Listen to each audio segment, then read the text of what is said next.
fucking people have gotten the memo, realizing that, the power of social media and its ecosystem, right? So that was crazy.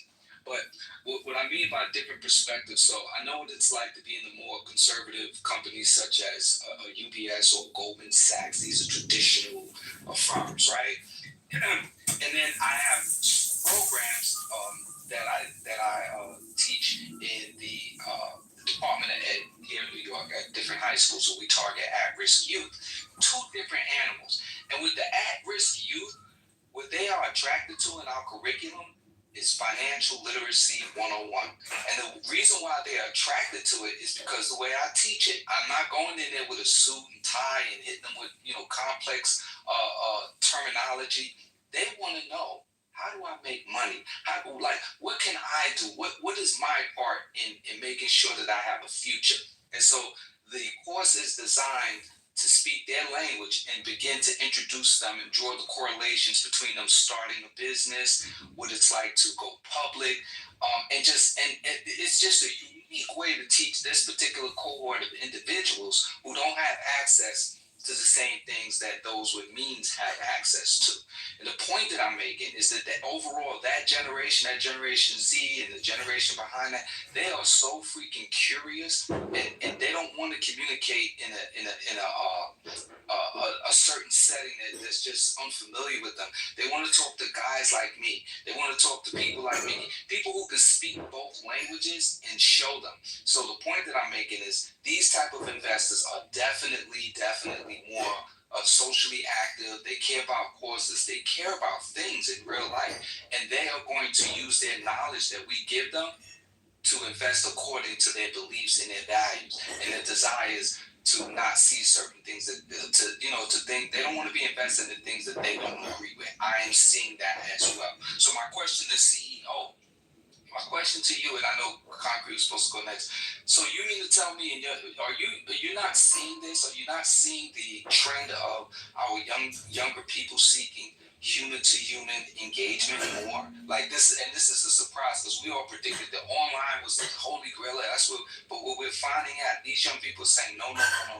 We want to engage with each other more. We want mentorship. Are you seeing that, CEO? I'm seeing that there's wanting to be in an office more than anticipated as opposed to working virtually. So that's the example of that I see. What are y'all seeing? Anybody seen anything else? Young.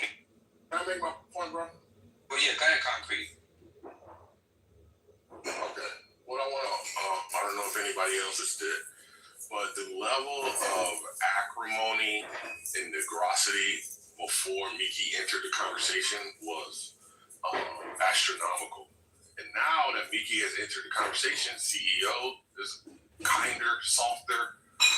Robert, kinder, softer. But me, myself, I am going to maintain my intensity levels because I'm on you niggas next because of the way you treated me in this country.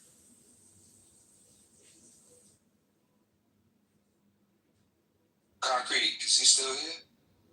Did he log himself out? Somebody moved me in the morning on my submission. That was uncouth.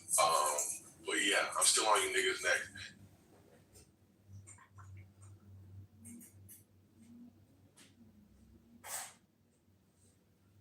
I don't know what's going on. I think there's a glitch in the app. But anyway.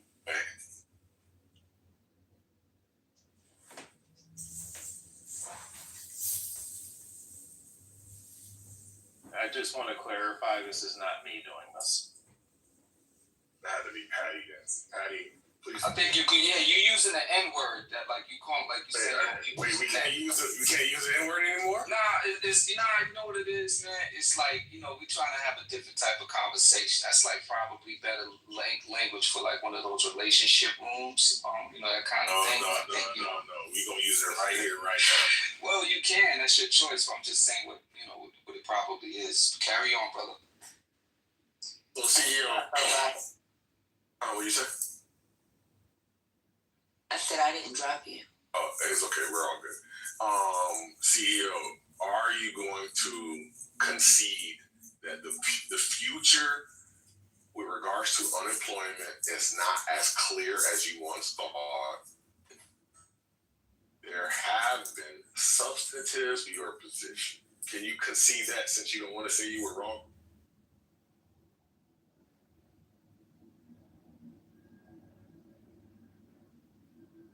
Hello? I guess not.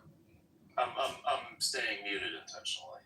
Because, Wow. because you are boring. Well, that's a conversation. I'm gonna adopt that. I picked up on that. Look. See, the problem is CEO was too invested emotionally and egotistically in this conversation instead of being invested intellectually. Right? What did he say? Because you were. But you said Hold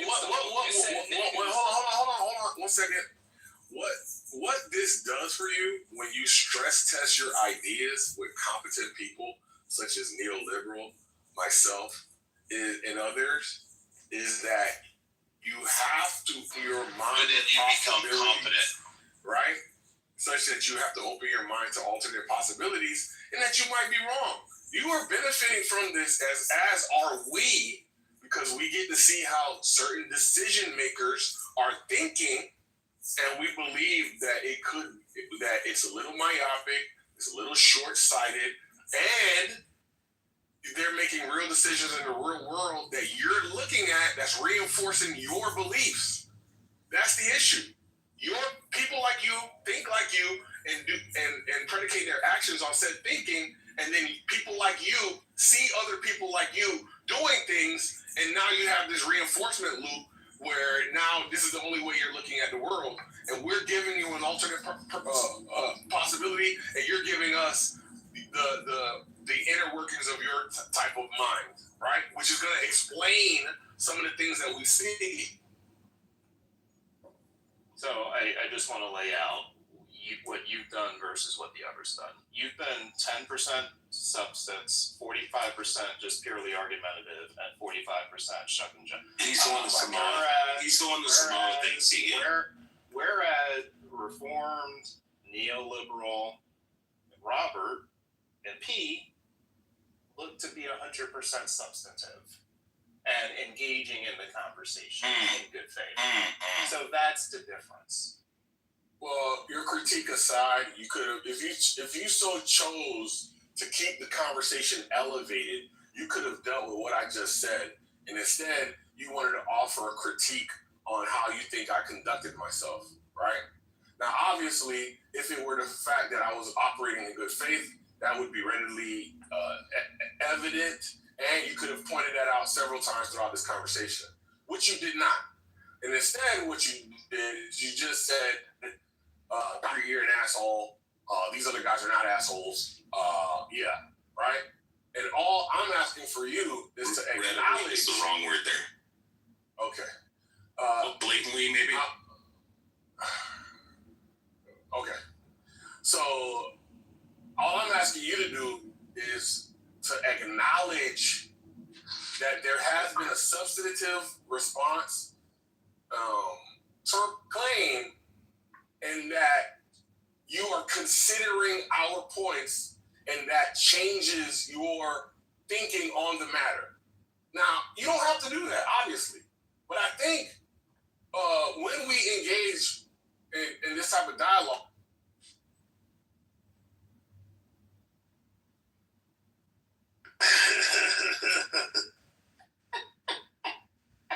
I think when we engage in this type of dialogue, He was trying to use all the words in his thesaurus. Oh my God! Why did I literally just think that? When we engage, Yeah, he's trying to sound intelligent. I'm not. I'm done. It's the Dunning-Kruger. Yeah, I know. I'm done. Yes, Dunning-Kruger. So, Midwit.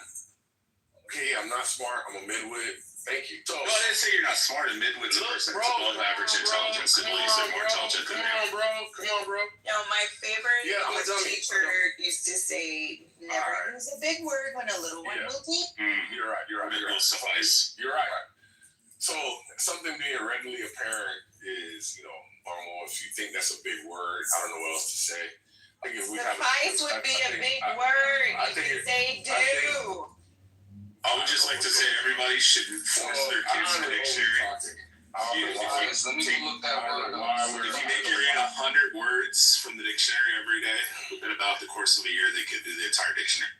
All right, so My parents said it twice. No words and putting words together. come on, Robert. Sorry. Wait, who So is the the point, character? come on, man. Good morning, Shannon. Good morning, Amari. Concrete's just So using the point dictionary I'm making, scrabbles. Good morning, so the point Drew. that I'm making, Good CEO, morning, Ben. is that when somebody engages with you and they've made substantive points, it is gentlemanly of you and honorable If you say of you. substantive or predicate one Wow, word stop, bro. He's Please learning new words. Why are we doing the nigga shit, man? Just chill. So the issue is if somebody makes Hey, Patty, you there? I'm gonna have to change my vote. I didn't do that, but I'm glad y'all did. Concrete, you can't be saying the N word out loud when I'm exiting my vehicle and my neighbors can hear me. Patty, you know stop they, trolling, bro. It's concrete. Patty, you know they still got my I'm gonna tell you I started treating like this other Concrete. weirdo. I tried to tell you earlier. Y'all are feeding to the rich, Patty. I just finished my point. I was gonna hold on, Concrete. I was gonna tell Patty something. Yeah, so Since 1982, they still show my dad as actor, Patty. That's how fucked up they are. all right. So where was I? So CEO, if somebody makes a substantive point against your argument, you should acknowledge it. If you skate over and you just ignore it, then I just take it that you're operating in bad faith. Somebody says something that is diminishing to your point, you should also them your consideration of that point and your further thought on that point, as opposed to dismissing it as if it was never made. Right? I think that's the genuine, gentlemanly thing to do in a good faith conversation. And that's all I'm asking you to do. Whenever Concrete Acknowledge enunciates that there were words, points that were made he's trying to that were damaging to your argument. Yeah, I mean, so it's weird how you like the whole damaging thing and you're making it violent. I'll certainly say that neoliberal, Robert, and Reformed, and P certainly have said things that have been very valuable that I've weighed and pushed the conversation forward. Has it cost you? 100%. Has it caused you to adjust your position? Now, Concrete, I can't give you as much acknowledgement. No, I don't care about that. Are you going to adjust your position? he does character assassinations. I need to make a point. So you've made 22 points, and 2 of them have been. Yeah. good. Are you So I'm going not to gonna adjust give your credit to position? somebody Are you who's going to saying adjust your 100%. position? Adjust your position. Yes or no? Look at the vote on stage about. Are you going to? I don't care about your social experiments and trying to ostracize and marginalize me. I don't care about that, right? So the point is, are you going to adjust your position? You still think it's going to be 10 to 20 years? Yes or no? You still think it's going to be 10 to 20% on You're in the Matrix, 10 to 20 years? Yes or no? Yes. Okay, there you go. So you're intransigent, right? Thank you. What was that word you used? Intransigent. Well, Somebody So what you're missing? So what you're missing though, Concrete, is I originally said 20 to 25, and and you just said 10 to 20. So I have revised. Yeah, but there is no reason to believe it would be that high. That's crazy. What was the highest? What was the highest during the Great? I have demonstrated that I revised my stance. What was the highest during the Great? Now you're just going for your voice. Because what was the highest during the Great Depression? What was the highest during the Industrial Revolution? What was the highest? What was the highest during the 2008 crisis? Come on, bro. Let's be reasonable.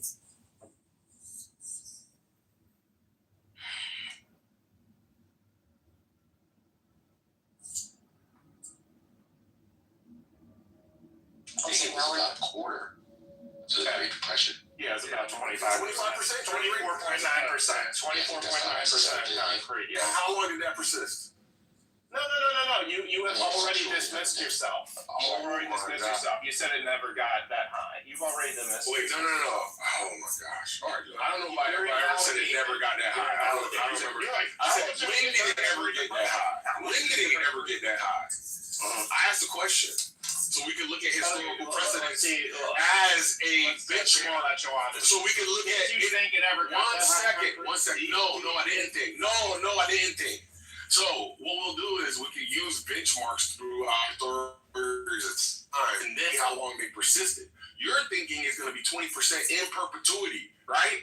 I'm saying, I mean, I've already agreed to this, that there would be a momentary collapse or increase in unemployment, but once things normalize and we understand where we are, we regain our bearing, then things will go back to normal or approximately, right? That's the argument. Not that it can never get that high. It's just that, is this going to be our new normal? No, I don't think so. Well, you probably have people that adapt and people that don't, actually. And so that's something you've been talking about, the collective. But there are going to be those that adapt and those that do not. Yes, and water is wet and the sun is hot. Thank you. Do you understand the implications that this technology is going to have? Like, I don't think anybody in this room fully understands the impact. That's Y2K. We're all gonna die. Y2K. We're all gonna die. You could just go say it's the same as Y2K, but you're comparing apples with just. All right, let's frame it as a policy question. So, Maggie, you there? Can I boom it? Okay, so.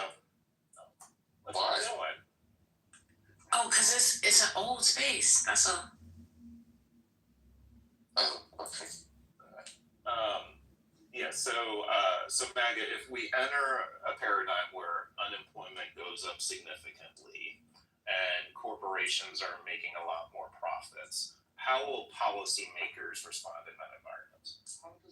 Oh, I don't know. I'm currently researching the order in which to watch Marvel movies because I'm about to do that with the flu. Disney does that for you. Do not watch Captain Marvel first. It's going to tell you to, but don't do it. No, Captain America is first. Okay, good.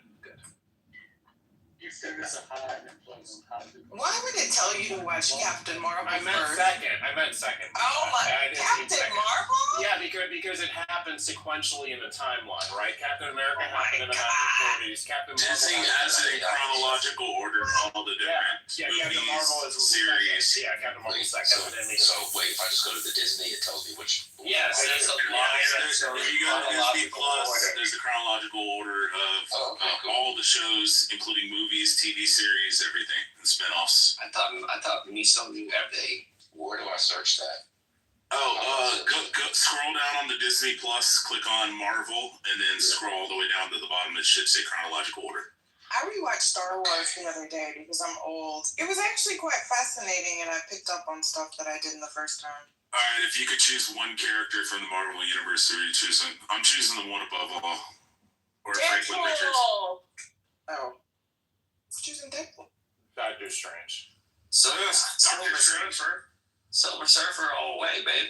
Silver Surfer always dies. You said the Marvel. Oh wait. How did you know what? I don't want Marvel MCU. Oh, okay. Wanda.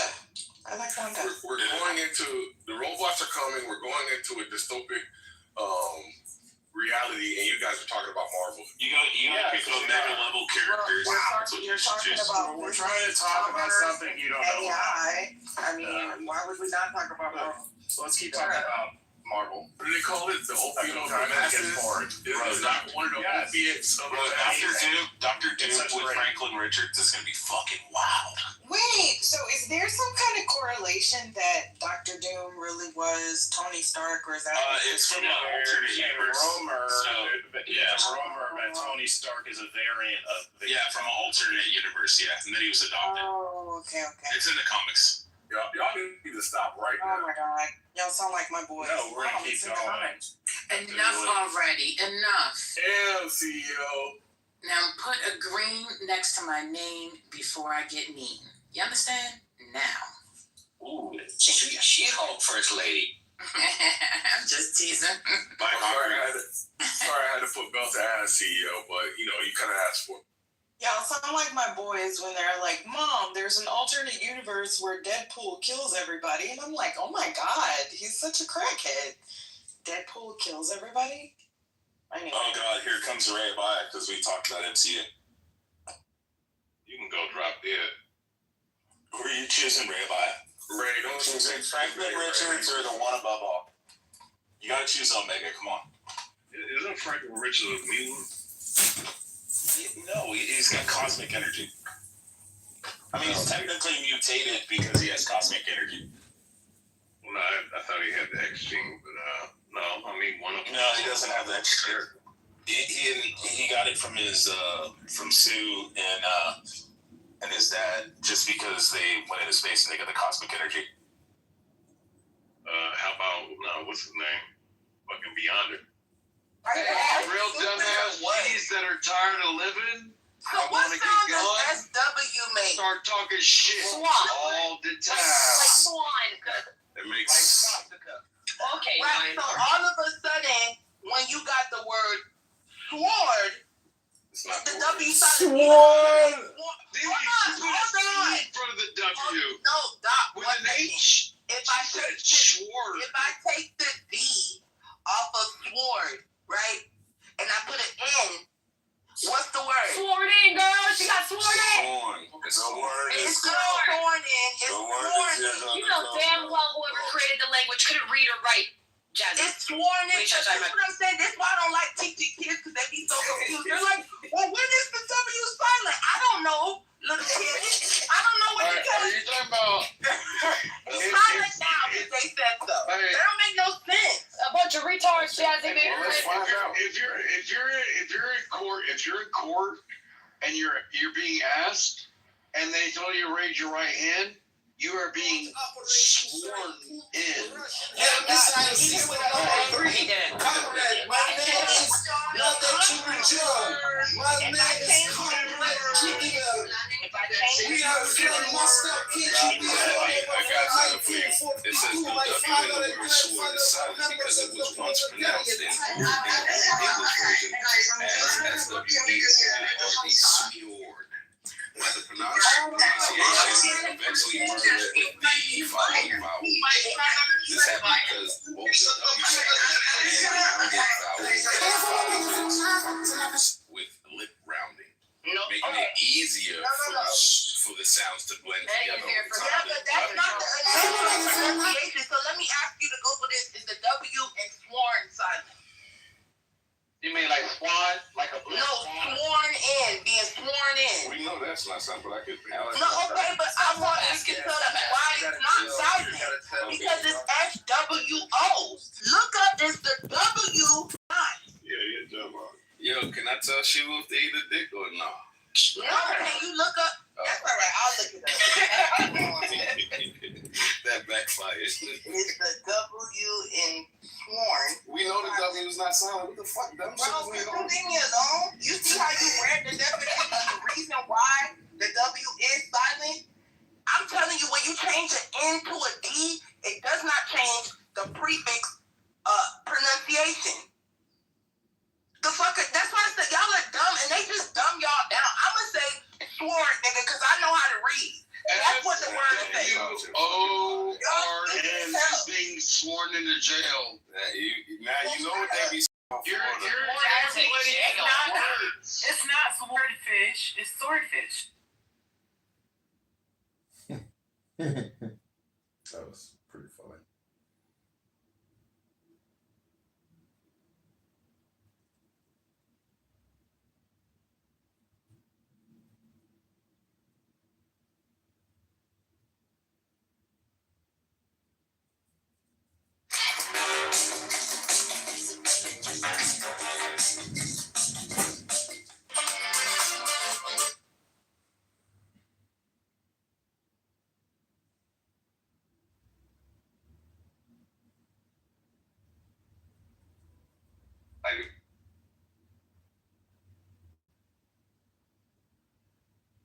I do want to argue today. That's why you're no longer being needed in this room. This is just slow shit. Nobody's fighting just like he does with everyone else. But nah, I mean, like, he basically doesn't care. We didn't even talk about Jews yesterday. Oh, well, yeah, he might have mentioned a couple of times, like trying to bait me, like, I just laugh, like, I don't care. Did he tell you to buy, now's a great time to buy MSTY? No, and we were joking because the place because I chose the place to go yesterday, we went to this fondue chalet, and it was like high on the top of a hill, where you can see the whole of Zurich, and it's like a cabin, all like wooden inside with a fireplace. It's like a proper Swiss place, And so he was complaining before the other days that he came here in Zurich that, it's full of Latinos, it's full of like Muslims and whatever. I'm like, yeah, well, it has increased, but I mean, like, it's still okay. It's still not like the rest of Europe. And so I said to him, I'm gonna take you to a place where you will barely see any Latino or any immigrant, And so we went to this place, and it was like proper Swiss people. And he's like, am I the only brown person in here? I'm like, no, the waiter is also brown. He's like, yeah, well, besides the waiter. And yeah, I mean, like, you were joking about that, about his brownness. And it was fun. It was fun. It was really great. Now, he's gonna leave today, but I'm gonna meet him for a drink because today they opened the Christmas market, and I told him that he has to go to a Christmas market. So I'm just gonna meet him for a quick ride, this warm wine.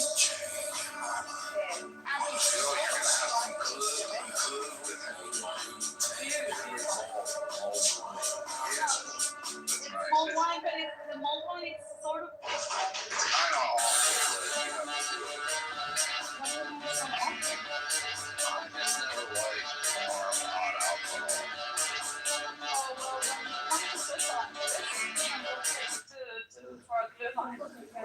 This I did many people came I used to do after Osho died. holidays with Swedish family, and they would always have that going on the stove, and I never cared for it, but I'll give it a try. You would love it. I mean, when it's snowing and we're under zero, trust me, it feels amazing. Yeah, I never understood why there aren't more hot alcohol drinks served in the U.S. at least. When I lived in Chicago for many, many years, people there go out all year round to bars, and it'll be below zero, and people going, let me get a screwdriver or something on ice. It's like, you don't want to even touch the cold glass. It's not very flavor. Like, Alpha doesn't do great up here. The only thing that I think like an Irish coffee is okay, but it's an acquired taste. But it's that hot? Yeah. No, it's hot. Yeah. I guess you could have an iced coffee. I never thought of that. I've had Irish coffee, but I don't remember if it was business. hot. What's in it? It's not Bailey's, isn't it? Bailey's and maybe some Irish whiskey. Into it. Examine it. Does sound good. Yeah, so I don't see why that drink couldn't be served. Oh, it is not. I never. And to make possible its recitation. Like that. Yeah. That's another hot. I did have hot sake in Japan last year when I was there, and I thought it was amazing. I loved it. Do you sip it or do you shoot it, Issa? No, I used to make it, and yeah. It was the best time to try it as well because I was in Japan in winter, so it was extremely cold. Like Japan is super cold in winter. So I went with this friend actually from I had that one viewer, and that viewer made me if I say he's a friend, I'm gonna get in trouble because he ended up being the biggest anti-Semite in the camp. But do you remember this guy called Sean Coleman? Yeah, I remember that. Well, he was all the time talking like in the race room, like baiting black people and He all was that great. stuff. I love that guy. Yeah, he was good, but now apparently then he got into some fight with a Jewish guy here on Clubhouse. I think it was George Rabutsky. And so he managed to kick him out because everybody was reporting him. And I think he made a few comments, and then people, like Jewish people, started going after him, and then his response was going full on. And so he got banned from the app, and was like, fuck Clubhouse, I'm not gonna come back. And he went to Twitter, and then on Twitter, he's made it all about the Jews now. That is his focus point. It's not anymore the black conversation and the whole He's still civilization going? stuff. How do I find him on Twitter? I forgot what is his. I'll text it to you when I find it, because somebody texted me the other day. I didn't know his name either. But anyway, so he is going on Twitter, but he's gone full like crazy, like Candace Owens, worse than Candace Owens, anti-Semite. And so, but I met him. He lives in Japan. And so when I went there, we went for sushi. That was probably like 2 months before the And yeah, I mean, like, he was a nice guy, and we were talking about Clubhouse and stuff, but the whole Jewish thing was still going right up. And we went to these sushi place, like a very traditional one, and they gave us the hot sauce. It was What was good about him is You are great. It's just weird to be like, we're the smartest, we're this and that. All black is beautiful, man. All black is beautiful. There's a lot of intelligent black Exactly, that's people. what I did like him, because he was talking really about kind of like Western values and Christianity, and how to help the black communities, and why bringing awareness to all these things. And he was actually kind of like fighting against identity politics, and how individuals, and why this has broken the black community. Like, he was making very good points. But then for whatever reason, there's something that clicks, and then they go like, oh my God. Onion, garlic, all the sausage, giardiniera can be solved by just going against There's something that clicks like that. Just you go sleep bullet drill, pencil versus pencil. I know this is not such an interesting example, but it's taken over what was one of my favorite subreddits, which was r/conspiracy. I like reading conspiracy theories just because it's interesting. It's literature, and some of it is really insightful. I love them too. And that forum used to be a lot of heterodox ideas, and now it's almost all how the world has one unique source of all evil that's ever been committed and ever could be committed, which is Israel/Jews. It's really infected that forum. It's become awful.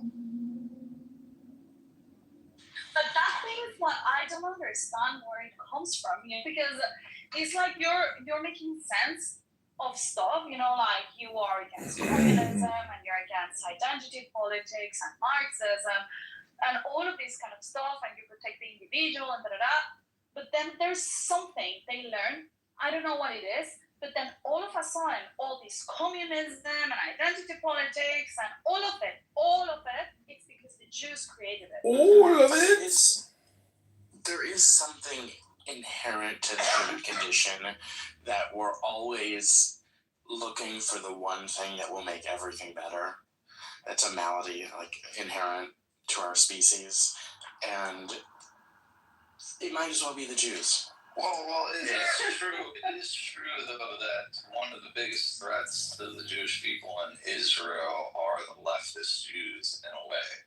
It's an internal thing, and it's also that the Jews are very small people, but in any movement, I don't care what it is, you'll find some Jews very influential and at the top of those movements. It's just in the Jewish DNA, maybe because of Abraham.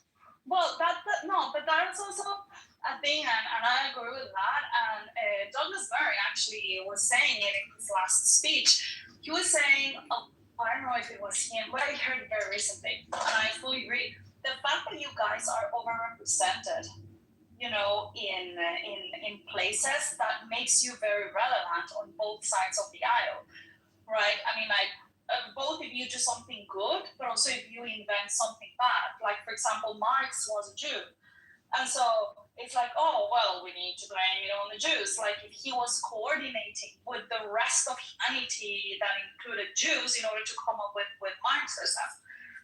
And he so, was only, but his father converted to Christianity when he was 6, so he was nominally Jewish in the sense that his mother was, but in like the functional sense of what religion did he follow, believe for most of his life, he was a Christian. He was a Lutheran, I think. So like, yeah, I mean, people love to throw that out, and they love to say Marx was a Jew. Sure, but you know, his father converted in his whole life. He knew nothing about Judaism.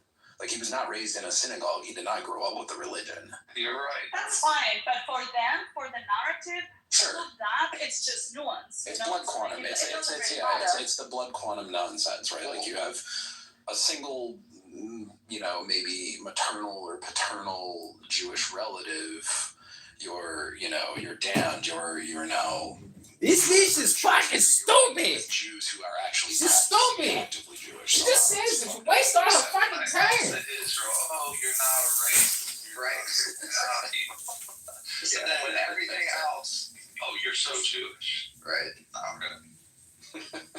Yeah, but that's my point. I mean, like for these type of narratives, it doesn't matter. The only thing that matters is that they see a Jew involved, even if it's just one that was not even that relevant, but just because they see a Jewish name, that's like, oh, you see. Well, why does everyone forget Friedrich Engels? Engels was just as involved in the Communist Manifesto, or at least in the development of communism. Friedrich Engels, everybody forgets him. Why? Because he was German.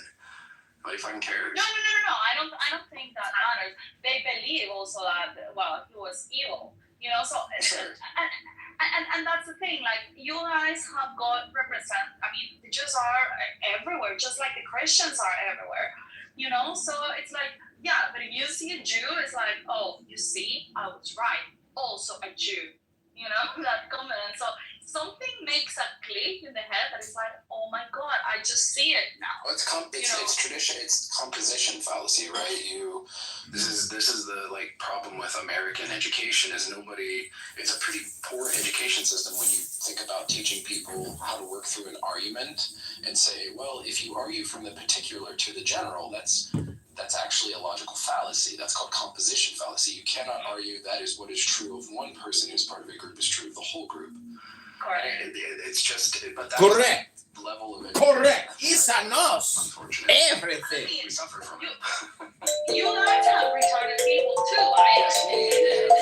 You guys have retarded people too. That you're going to be free. I mean, the community or the group, it's going to be free of guilt.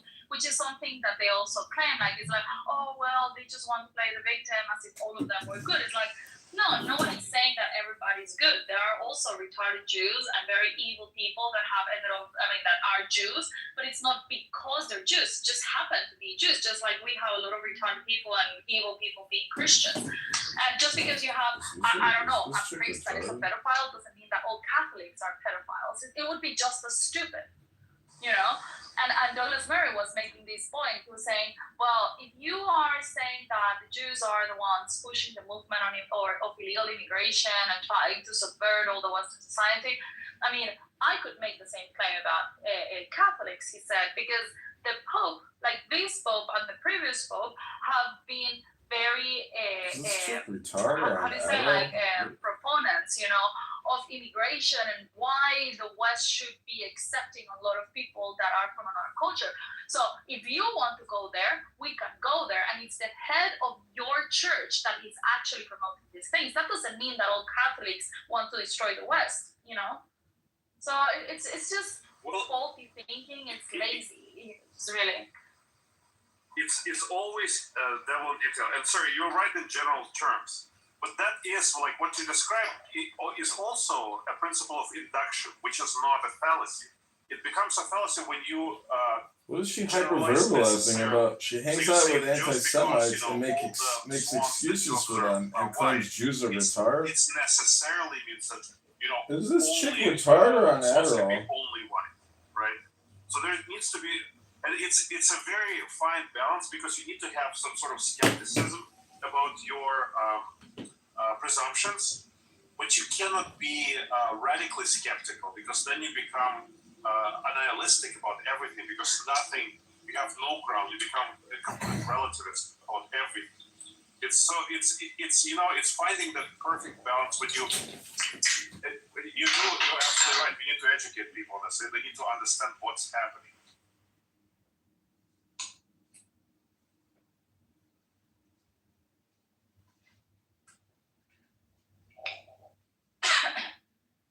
Yeah, I'm not saying let's be oblivious to everything because otherwise statistics wouldn't exist either. Like you study patterns, you observe, you study cultures, you see where are the trends and all of this. But even a statistic doesn't mean that it applies to every single individual, right? I mean, like it's an indicator of something. And also, a statistic might indicate correlation, but not really causation. This thing about Jews are overrepresented. That doesn't mean that because you're a Jew, you are immediately influential. It just means that there is a correlation. Then now let's look at why could this be happening. Is it because they're studying more? Is it because they're more intelligent? Is it because they're better connected? Is it because they're being appointed, by some evil force? Is this an ESL training room? Using Jews as the tool of language training or communication? People immediately jump into the most,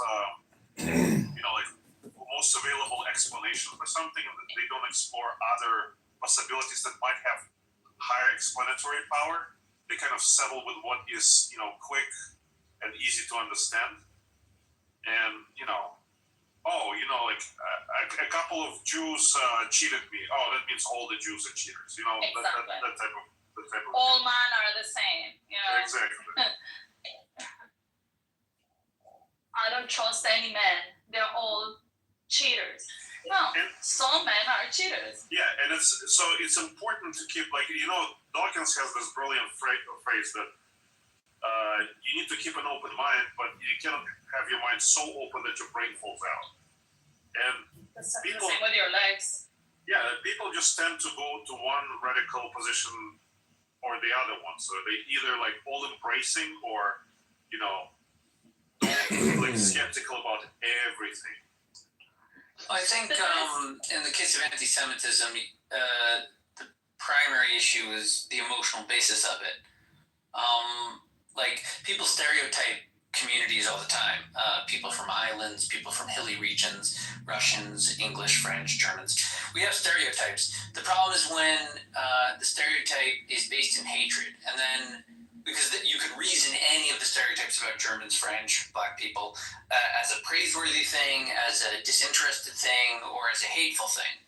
And the question then becomes if it really is just some assortment of facts that is emotionally inclined one way or the other. What is the motivation of the emotion? Devoid of any of the logic that people might see, because they could reason to any kind of a conclusion. And I would say that the emotional reaction is based off of a couple of things. One, there's some kind of a benefit of the nation. The nation is doing well. It's succeeding, or else we wouldn't pay attention. If it was just failing miserably, we would say, oh, good, the Jews are failing again. No one would take note. And there are several nations and communities that fail regularly. So it has to be some kind of a success. It's doing well, something notable, because that brings other communities' attention.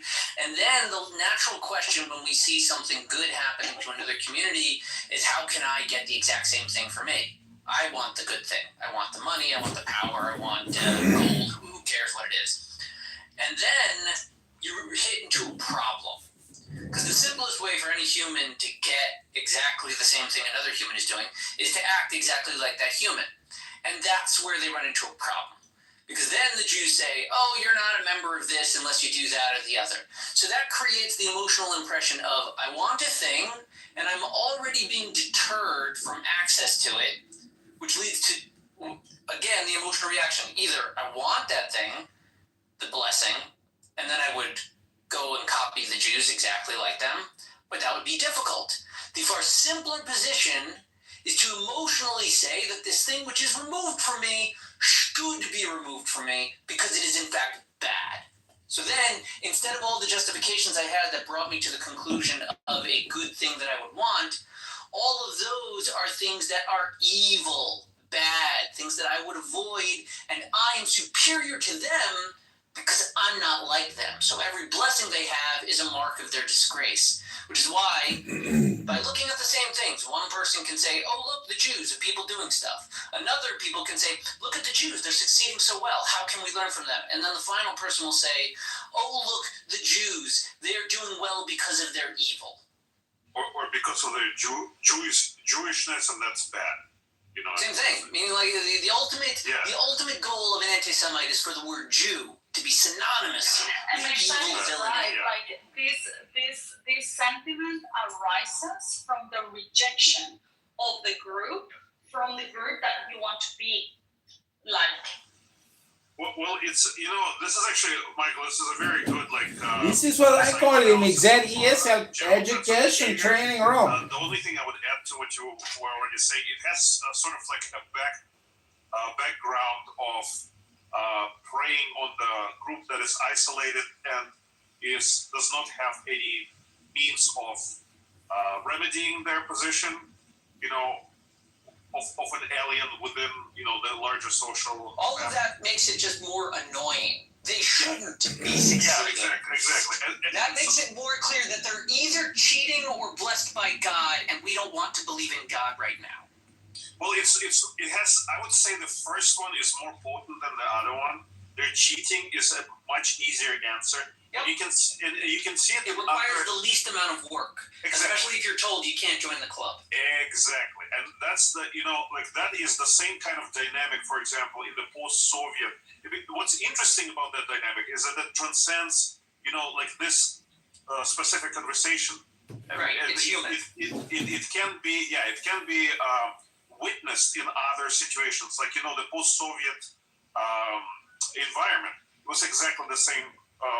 Was done exactly the same Danny! way. Like West was looked as some goal to achieve, right? And then Daniel blocked you? Yeah, he thinks I'm anti-Israel or something. Oh, really? That's so anti-Semitic. Well, I wouldn't take it personally, you know? I think it was a psyop. Yeah, Danny, not Danny, Issa and Daniel are running a psyop. Yeah. They work in communications. Yeah.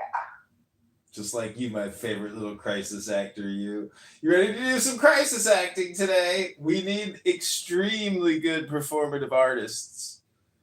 Are you ready to give us your greatest? I'm more afraid of something Billy said. Who said?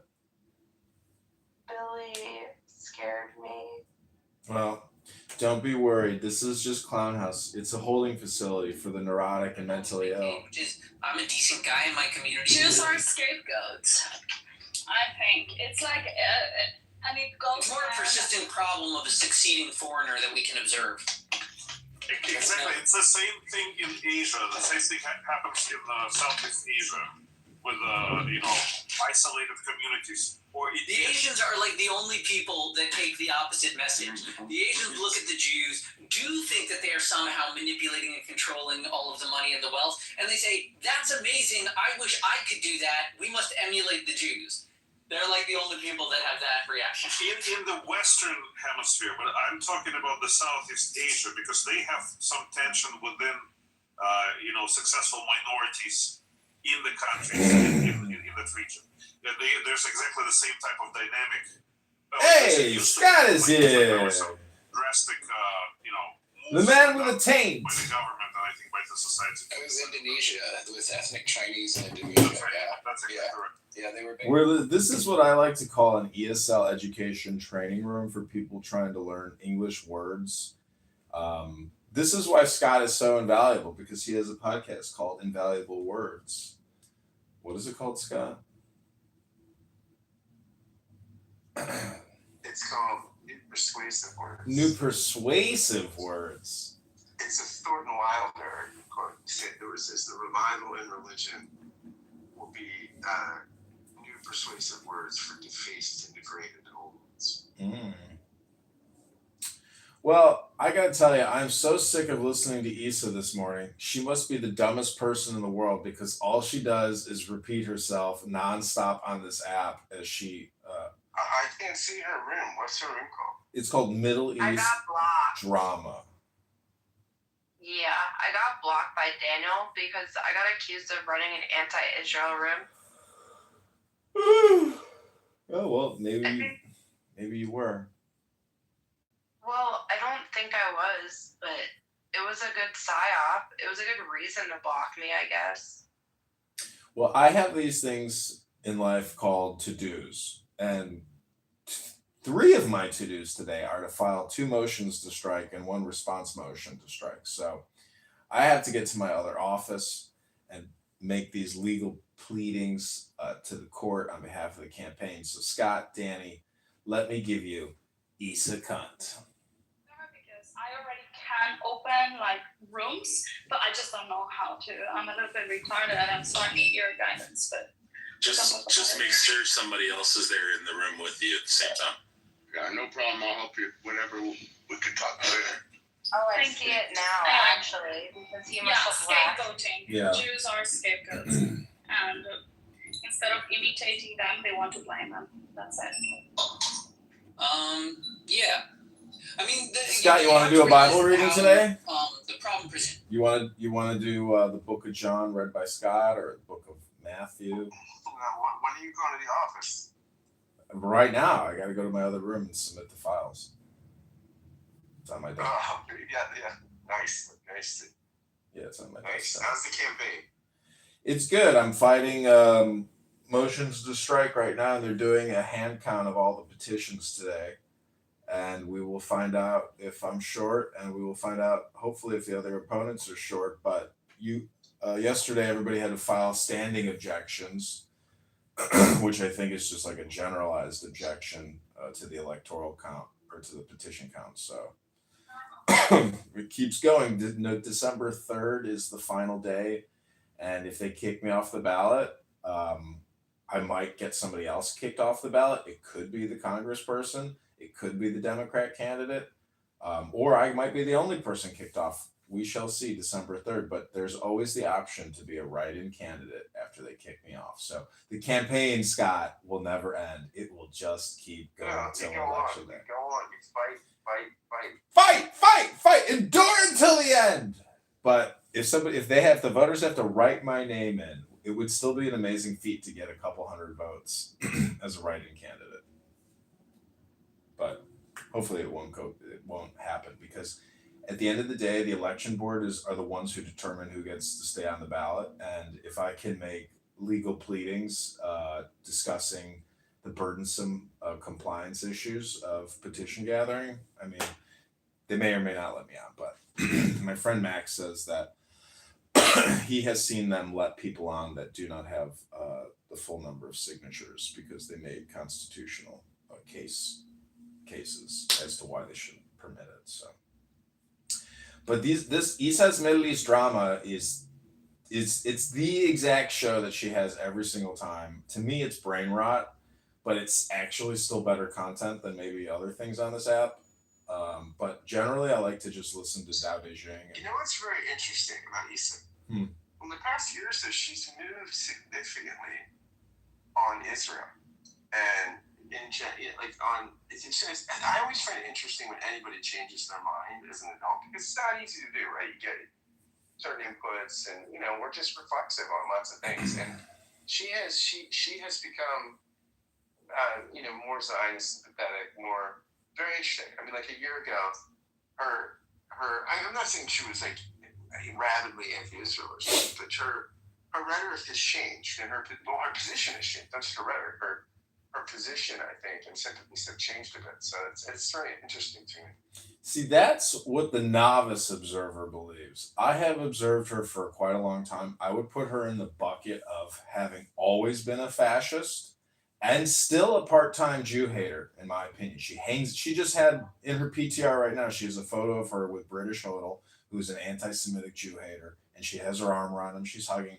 This chick will be friends with anybody because she's stupid. Maybe I'm wrong. No, she's a fascist. That's fair. She is an authoritarian fascist, and she's a stupid bitch. And there's a reason why she's single, and she's a catfish. You know. Anyways, I mean, it's very easy to be mean. You know, but I have recorded her for so long. To me, in a relationship, she would be unbearable. But as somebody to roast and record here on Clubhouse, she's okay. Her and Daniel have put together some banger rooms, and people do swarm around Issa and gather around her to put together content. But Scott, at the end of the day, these are just ESL training rooms for people that don't speak native English or American English, because Andre, Daniel, Issa, all these international people, Scott, I hate to say this, but 99.9% of the time, speaking to a non-native English speaker from Europe that doesn't have an engineering degree, they're just learning fucking English by communicating with you, if that makes any sense. They're useless. They're stupid people. And this is neurotic, compulsive thinking at its finest, Scott. This is why I want you to read the Bible with me, so we can show people intelligence. It doesn't just have to be the Bible, but I just want to demonstrate intelligent communication versus this type of conversational hypnosis. Control of Germany. And the Jews are there. And right next to, as they find out they're broke. This has been going on since the time of Cyrus. Come on. It's the same old stuff. So you know specifically. What's interesting is, and I really wanted whenever I'm going to have time, I'm going to look into this. And this guy, Andre Scott, I've heard him in Elon Musk's X Space having a conversation with Elon. I don't know how they know each other, but he may be an employee of Tesla. I'm not sure. Is phenomenal. I think they even established. But Andre, the thinking dinosaur, is just that. He's a thinking dinosaur. Now, I wonder if there was any sort of reciprocity or, kind of symbiotic relationship between them. But to me, that sort of signals the understanding, even if they're not Jewish, understanding. I also have politically correct live streaming downstairs in my yoga studio. We don't want to miss those idiots. Not just, be parasitic on, but, have a symbiotic relationship. Nice. Yeah. And when I call people idiots, I call them useful idiots because I need them. They're like social engineering. We need more investment here. We need it's like these schmucks. People in America love to forget the anecdote about Chaim Solomon and how basically George Washington relied on him to win the Revolutionary War heavily. That's what I gotta do. I gotta file these motions, and then I gotta run to the It's an gym. interesting fact about the Revolutionary War. A lot of people ignore. It inconveniences. Well, it's inconvenient to people like Groypers and others who. It's convenient if you want to say that America is a Jewish conspiracy. What's the story of this? Oh, yes. Chaim Solomon provided a very important loan to George Washington for munitions and provisions. I can't remember where Washington was at, but he appealed to him because he was a financier of the early effort in the war, but he needed this very desperately in order to be able to survive winter and be able to beat the British back. And he basically, Chaim Solomon gave him the money he needed, and he never got repaid. And he actually went bankrupt at the end of his life. And he still has, I think, some ancestors around today or some descendants around today in America. But yeah, he was crucial to that effort, the Revolutionary War. Very, very significant Philadelphia too. I can't believe I've never heard that. That is an interesting story, but it doesn't belay anti-Semitic. It's crazy that somebody It's crazy that somebody Jew to Jew. Well, that's great. Can't be done. But I mean, just like the only way to Jew a Jew is to jip him.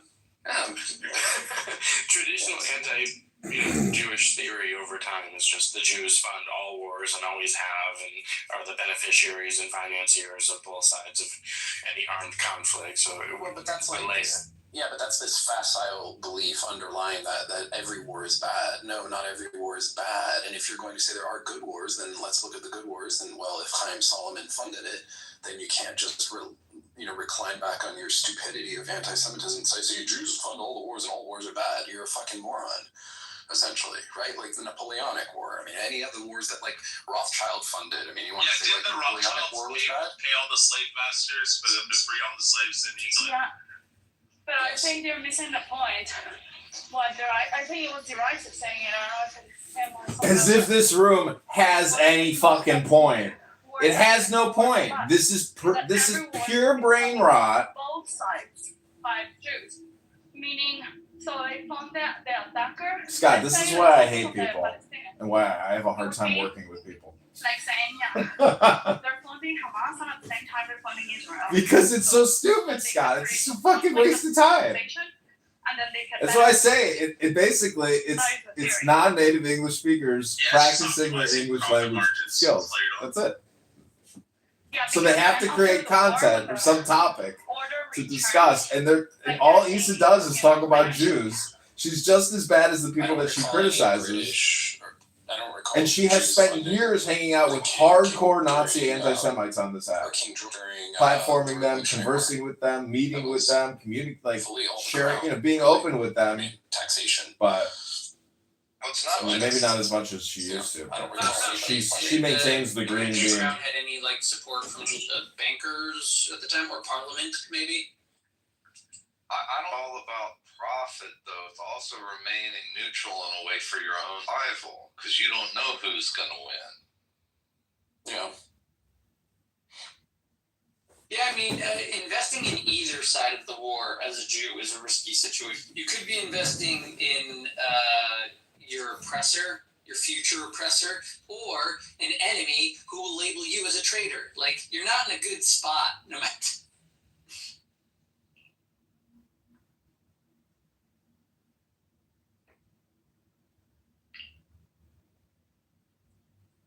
Can we invite the retard snake up? No, he can invite himself. There is no stage right now. It's open stage. It's also the reason why companies and such a lot of times donate to both political parties. You don't know who's going to win, and you want to have a relationship with both sides. You at least want to survive. You don't necessarily want a relationship with either side. Yeah, but in that case, it's a little bit more like a passive type of I influence. can't. It's on a different phone. On both. It's on a. Well, then you're probably blocked, Dr. Scott. Somebody who doesn't like the Trump impersonation, Scott. He just mentioned me. What's on the stage? He interrupted her to mention you. Well, but it was about me. That's the reason why I kicked him. Yeah, then Issa, then I wouldn't have. No, I'm joking. I just kick him out because he is very disruptive and probably he's drunk. I also kick him out of my rooms. Yeah, I don't even want to spend time giving him the benefit of the doubt. I just don't. Well, they say all publicity is good publicity. I think they're saying no publicity is bad publicity. I don't think that all publicity is good publicity. Because I don't let the facts get in the way of Zach's opinion. Facts don't care about my feelings. That's true. Or rather, facts the other way around. Also, facts don't care about your feelings. Yeah, I was gonna say, not only facts don't care about your feelings. Pretty much anyone doesn't. Facts also don't care about the truth. So how about that?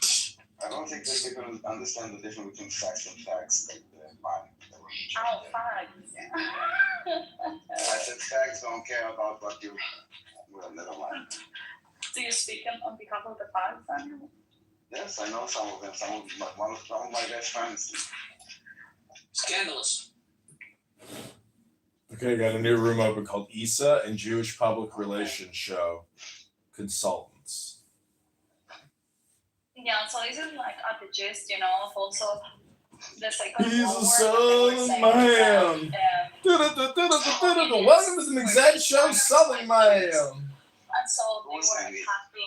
Huh? Issa, you can't say gist around Daniel. It sounds too similar to another one. What? I don't know what you're talking about. Tell me. Jizz. Ah. Daniel, I think you're playing At the Second World War, it's like the Jews were financing the communists, right? And then the communists tried to invade Germany and Europe.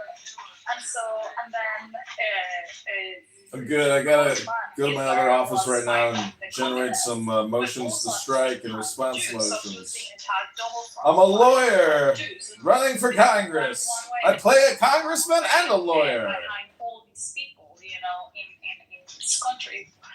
And that is how they justify that, yeah, the Jews were bad and we needed to kick them out. I call this a brain rot room. This is technically an ESL training room. But then on the other hand, they also say that Hitler was... I know, I'm recording over here. This, I have another room open called the ESA and Jewish Public Relations Show, aka Consultants. The ultimate author of anti-Semitism is Judaism. Nice one. That's right, yeah. It is so. So you guys have... We'll have a room later today, Southern Man, where Scott will be reading from the Bible. Genius. Michael, why are you living rent free in somebody's house? There's like literally a McZed show. Like, Why do people care about me? I don't know. I'm Jewish. Wait, are you saying that right now somebody is recording the McZed show and recording it live and piping it into YouTube for absolutely no reason? Is that really what's going on? That would be funny. That never happened. Who have you upset that much today that they actually are drawing you out and talking about you? I don't know. The atheists were kind of pissed off at me yesterday for some reason. Whoever is doing it, I'm sure that person isn't totally bald. Bald head, shiny. He's got a bald head. He's got a bald head. Oh. I mean, do you think it's an inside joke between me and the recorder? But like, why does anybody care about Michael that much? They would actually like spend time on talking about it. Wait, are we talking about John Kitover? I don't know. There's literally in the hallway right now. There is a room going that says the McZed Show. That's weird. There's one thing I can't stand more than McZed. It's talking about McZed. I agree. Okay, can you help me with something? That's a fair statement. Can you help me with something? I'm gonna make an experiment. Can you go back into that room and just go there and then come back and tell me in 30 seconds and tell me if it's still going? I don't want to go into that room. Are you serious? I'll do it. I feel like you guys are delusional. Go quickly. Where is it though? The room is still going. Everybody look in the audience, see who's left. McZed, you've got serious aura now, buddy. I can't see it in the hallways. Oh my god, just go quickly. I'm about to kick you. I can't see it in the hallway. Where are you going? They closed the room. Jesus Christ. It kicked me. To do his best was compile the best of it, right? And then that was funny. Okay, back to non-brain rot, everybody.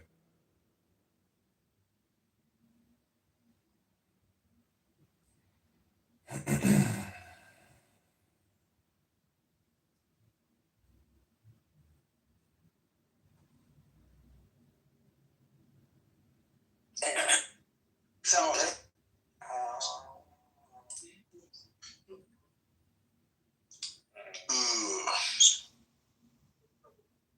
what?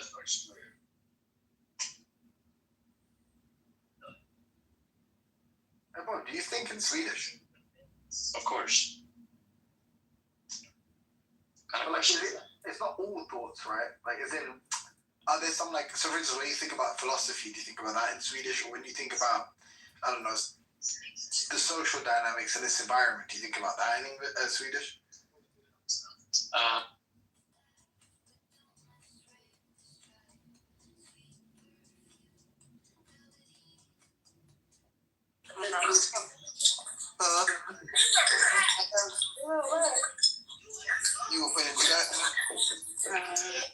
Years with the Most High, 3,500 years without. And that's the problem with interpreting that prophecy and saying it's Egypt. Now, I understand they did come out with great substance. As it was in the past, so shall it be in the end. There was also plagues that fell on Egypt. There was also an Exodus. that doesn't mean that that's what that prophecy is referring to. It's referring to the second time. He's showing Abraham the end.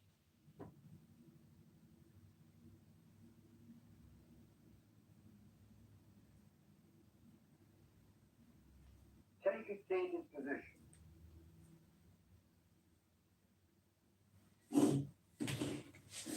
Command yourself to relax. Start rhythmic breathing. Let us ask for divine guidance at the beginning of each session. O Lord of the universe, the vast and the mighty one, ruler of the light and the darkness, we adore thee and we invoke thee. Look thou with favor upon me, who now standeth before thee, and grant thine aid unto the highest aspirations of my soul, that I may be enabled to accomplish the great work, to the glory of thine ineffable name.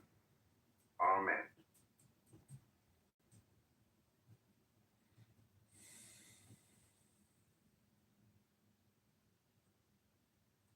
You have achieved perfect relaxation.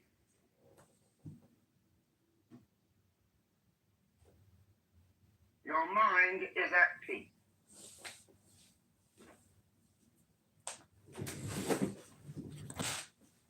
Your feelings, your awareness.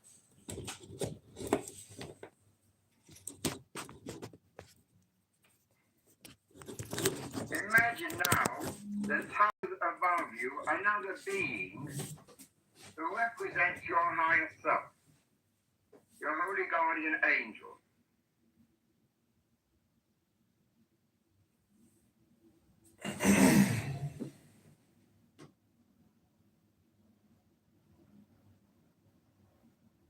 See this majestic, towering figure standing above you, watching over you with his light and love, protecting you, guiding you.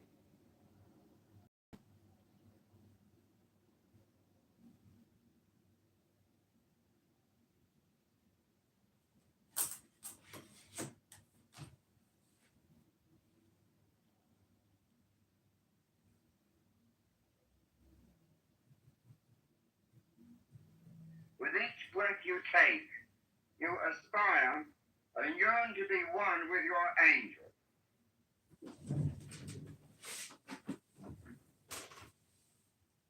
With the exhalation, this great being descends into you.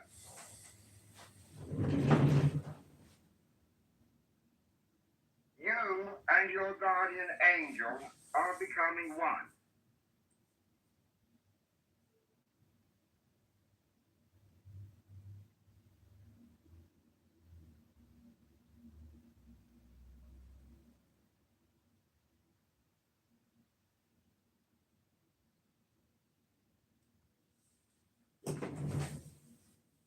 Inhale, yearn towards your divine angel.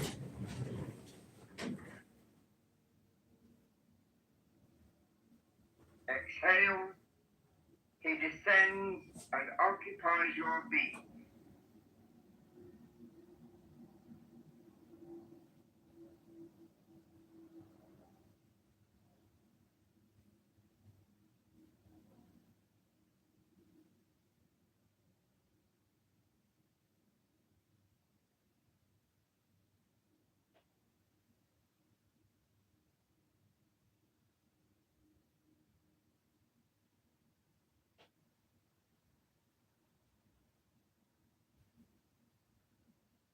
Imagine this divine being with wings that are outstretched, vibrating rapidly with spiritual power.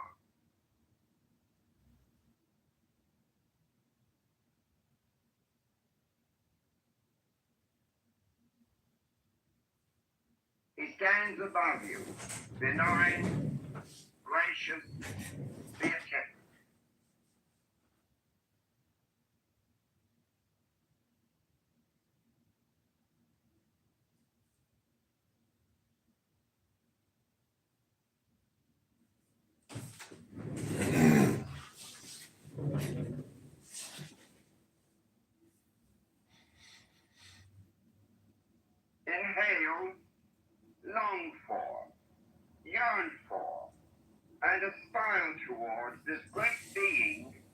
is yourself made perfect. Exhale.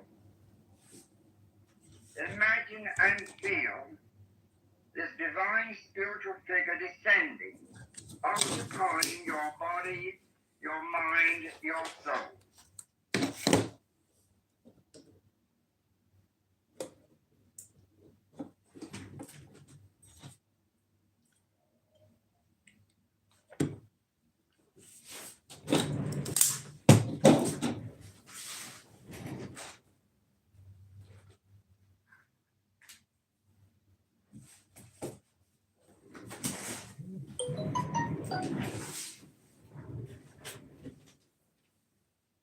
Inhale.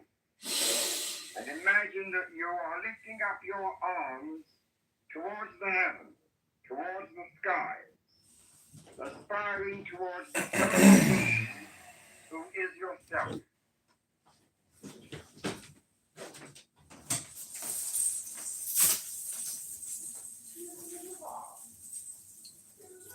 Exhale. Feel the air going out of your body and your higher self, your angel, descending into you.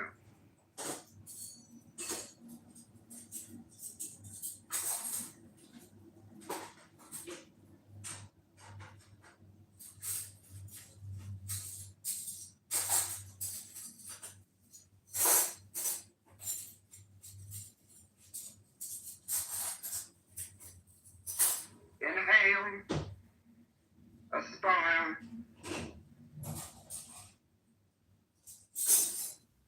exhale, you are one.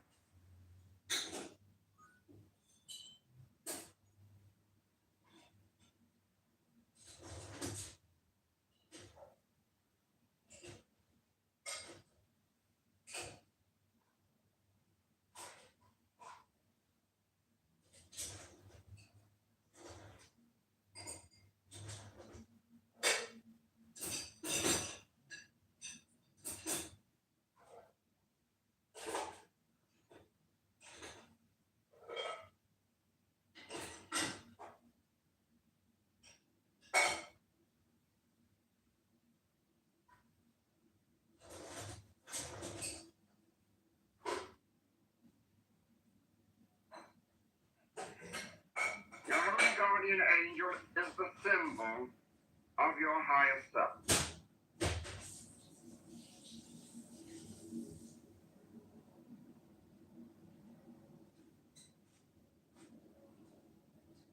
Imagine and visualize him there, as he always is, ready to help you and guide you throughout life.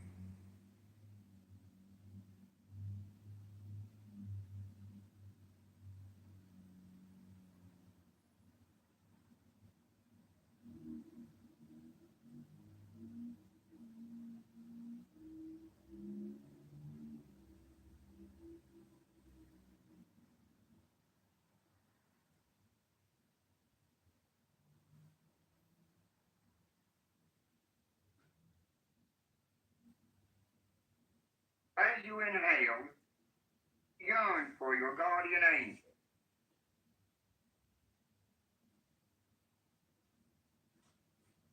As you exhale, feel your angel coming down, occupying you, filling you as your breath goes out.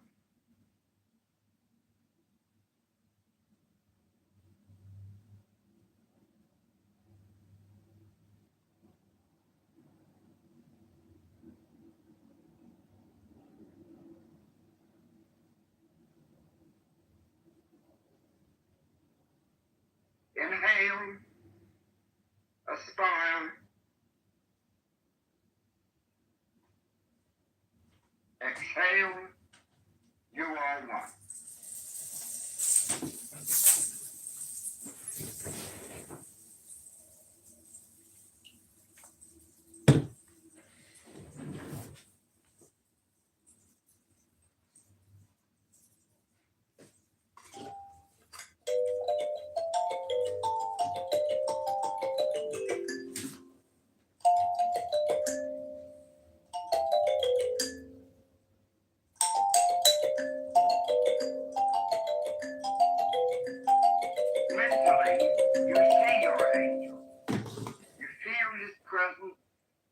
handsome, beautiful, robed in brilliant, scintillating white light.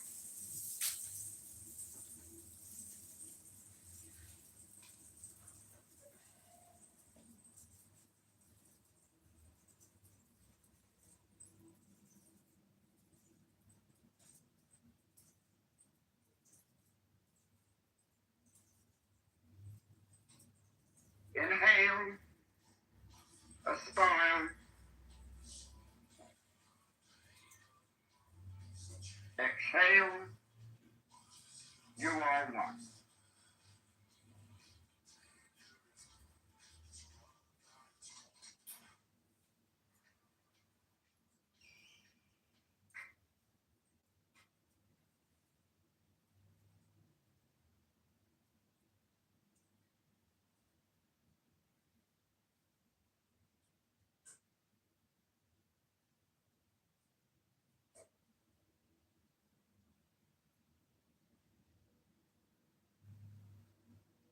You are gradually merging with this gigantic figure of the angel.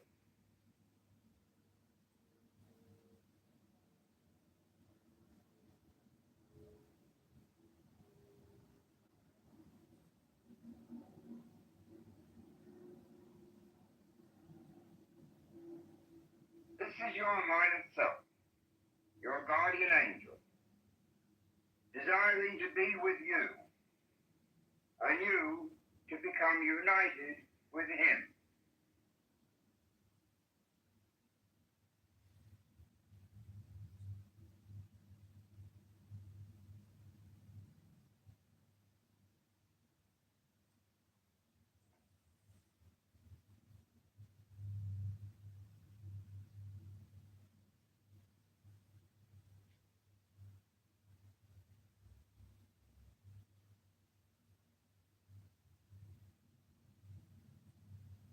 Yearn for your guardian angel.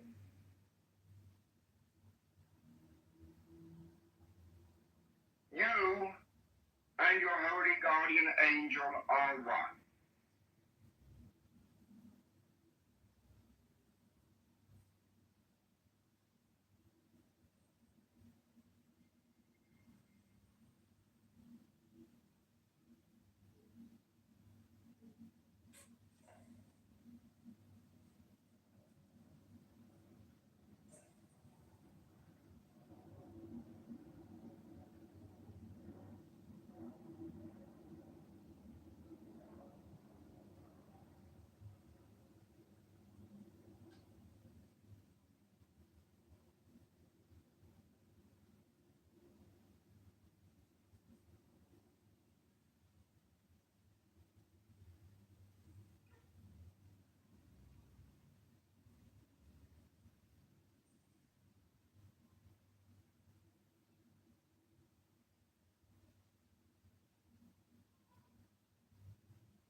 This is the goal of your lifetime. This is the great work, uniting with your holy guardian angel, your magnificent, beautiful, mighty, heavenly self.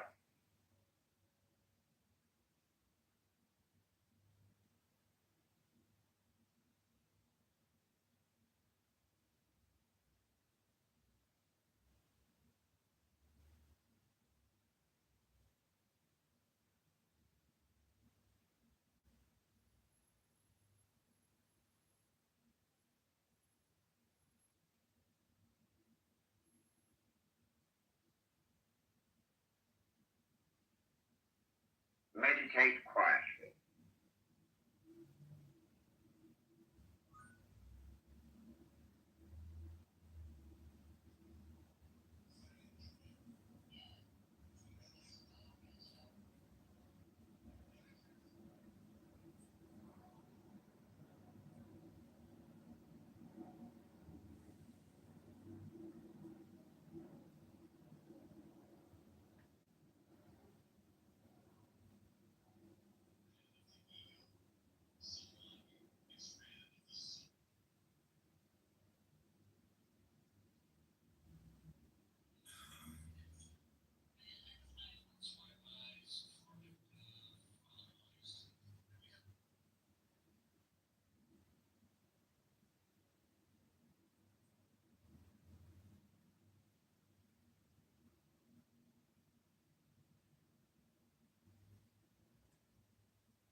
America great again by giving people insurance and United Future tax ideas. I use Charlie voters as that's the safe effective. I was better for them to spend the taxes. Shopping and everywhere.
Criminals, liars, fraudsters, war criminals.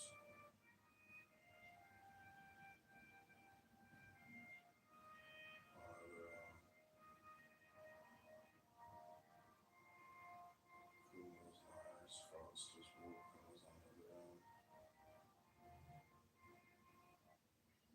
So,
sing with me that wonderful peroration to an ancient adoration.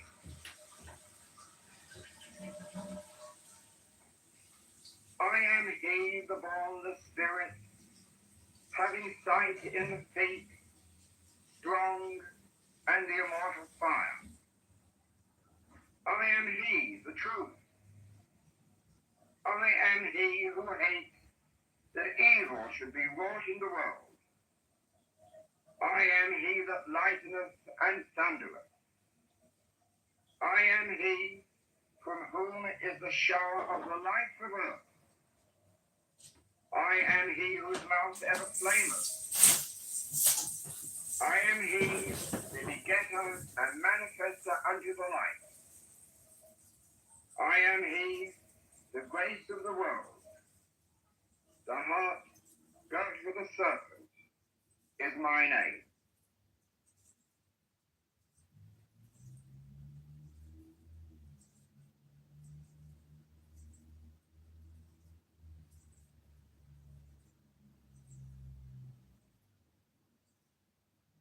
Now take a deep breath. Stretch and twist your body. Terminate the state of bliss, of ecstasy. Take a seated position.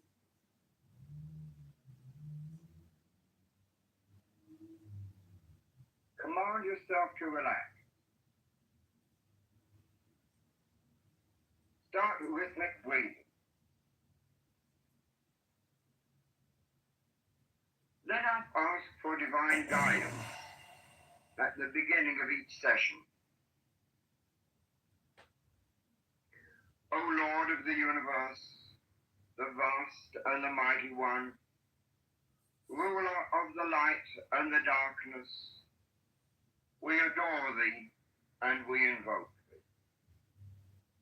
Look thou with favor upon me, who now standeth before thee, and grant thine aid unto the highest aspirations of my soul, that I may be enabled to accomplish the great work, to the glory of thine ineffable name. Amen.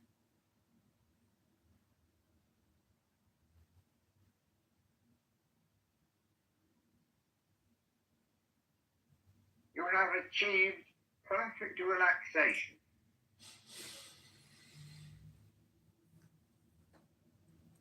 Your mind is at peace.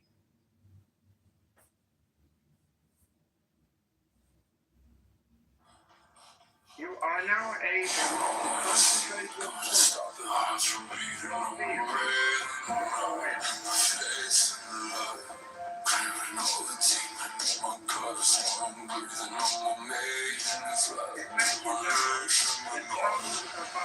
another being who represents your higher self, your holy guardian angel.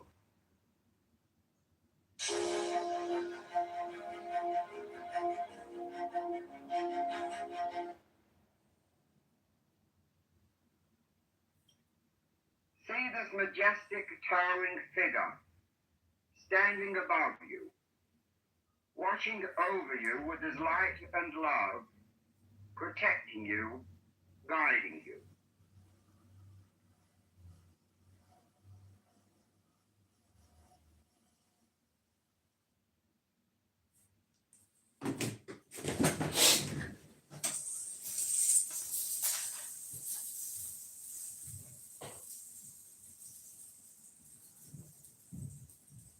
With each breath you take, you aspire and yearn to be one with your angel.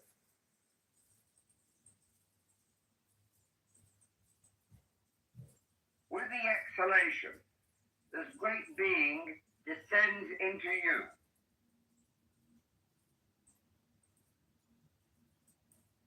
You and your guardian angel are becoming one.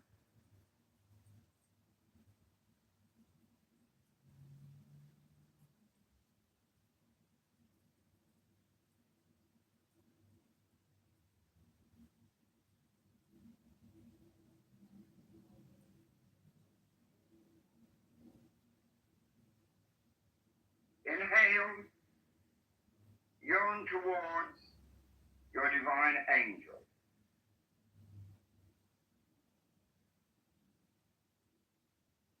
Exhale, he descends and occupies your being.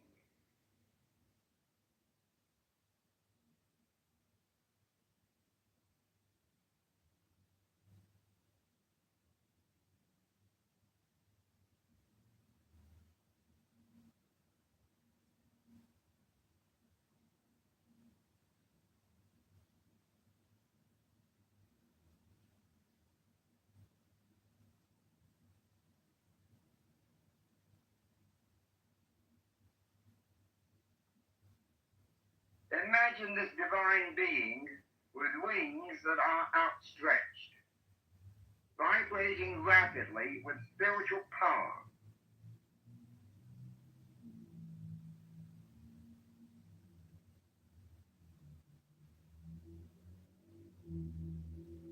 He stands above you, benign, gracious, beatific.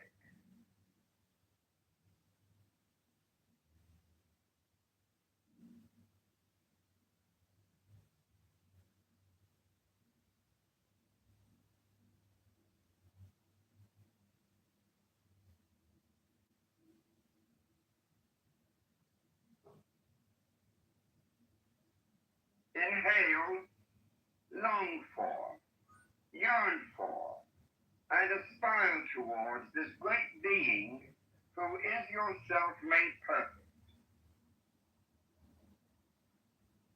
Exhale.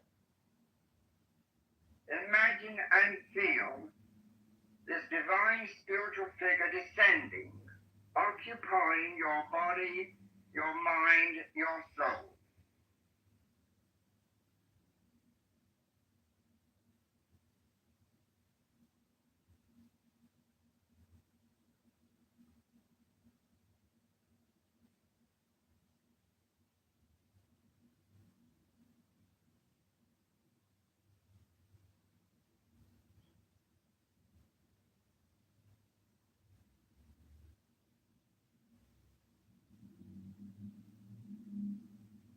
Inhale, and imagine that you are lifting up your arms towards the heavens, towards the skies, aspiring towards this noble being who is yourself.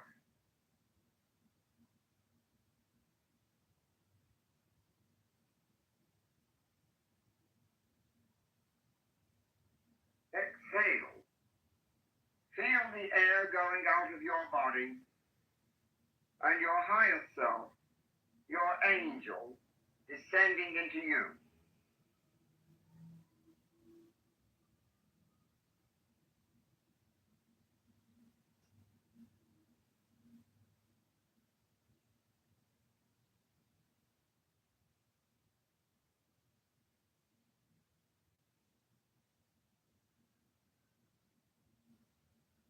Inhale, aspire,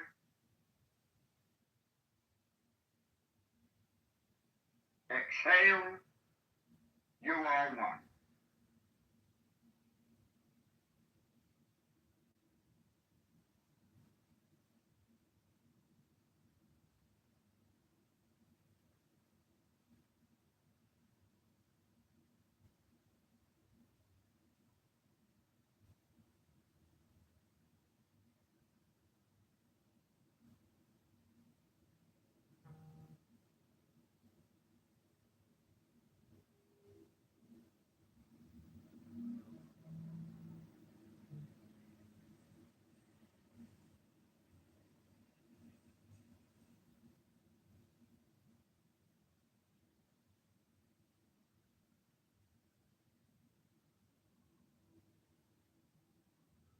Your holy guardian angel is the symbol of your higher self.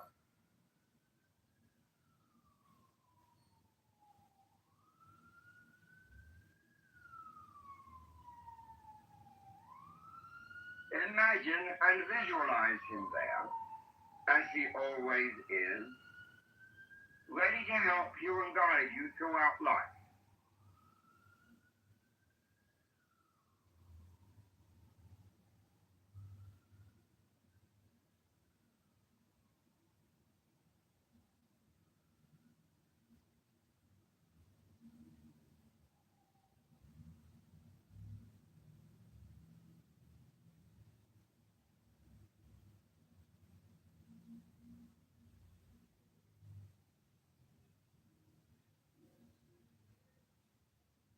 As you inhale, yearn for your guardian angel.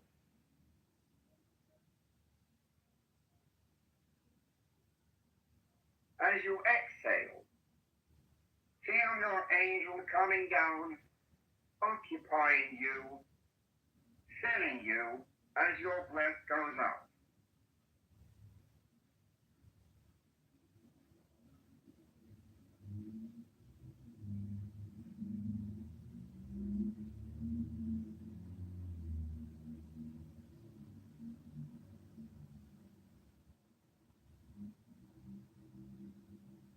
Inhale, aspire,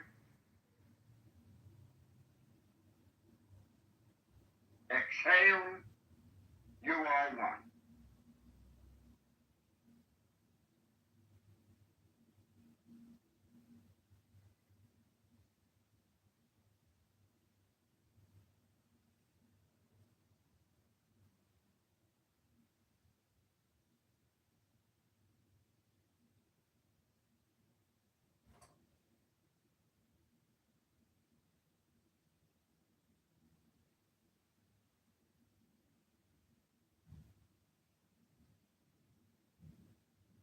Mentally, you see your angel.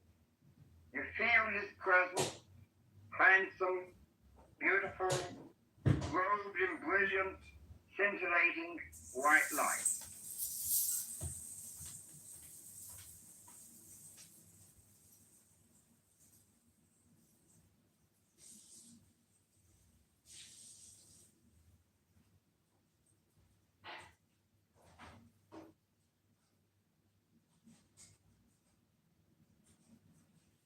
Inhale, aspire,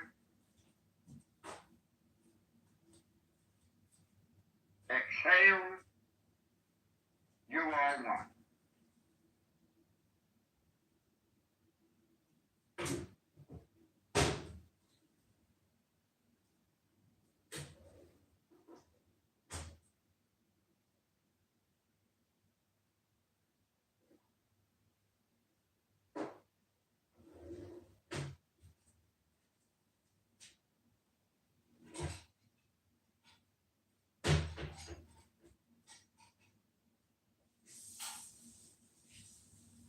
You are gradually merging with this gigantic figure of the angel.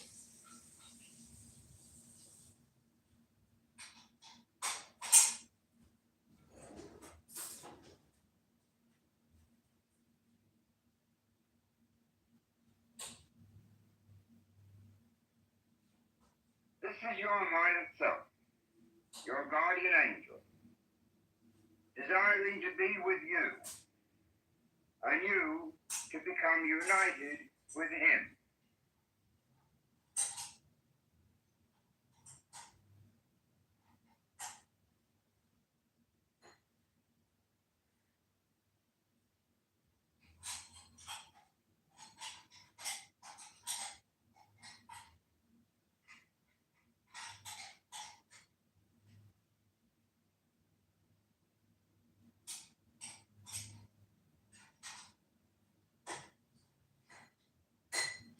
Yearn for your guardian angel.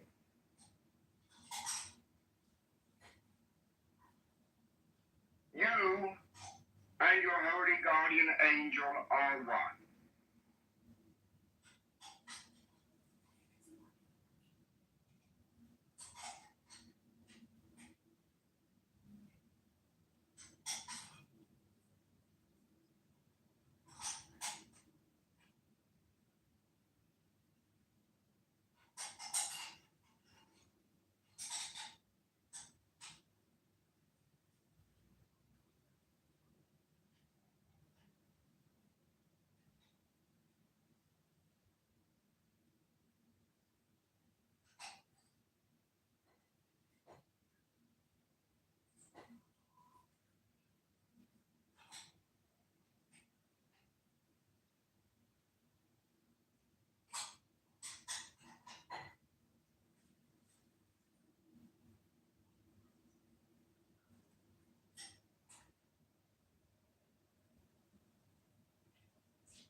This is the goal of your lifetime. This is the great work, uniting with your holy guardian angel your magnificent, beautiful, mighty, heavenly self.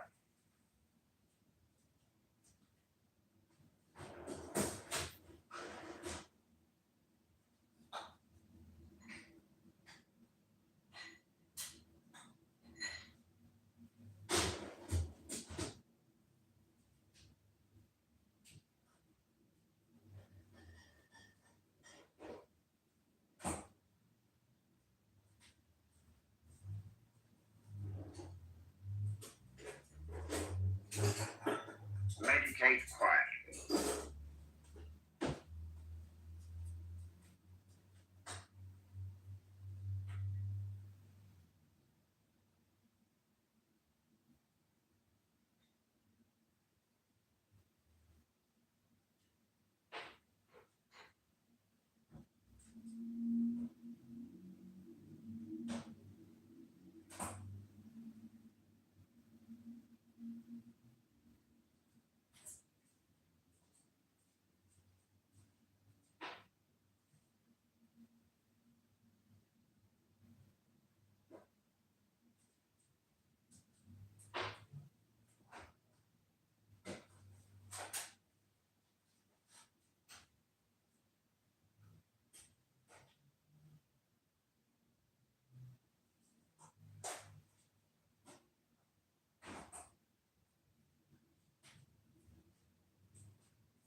Greetings, fellow seekers of truth and wisdom. I'm inviting you to embark on a journey into the heart of Taoist philosophy.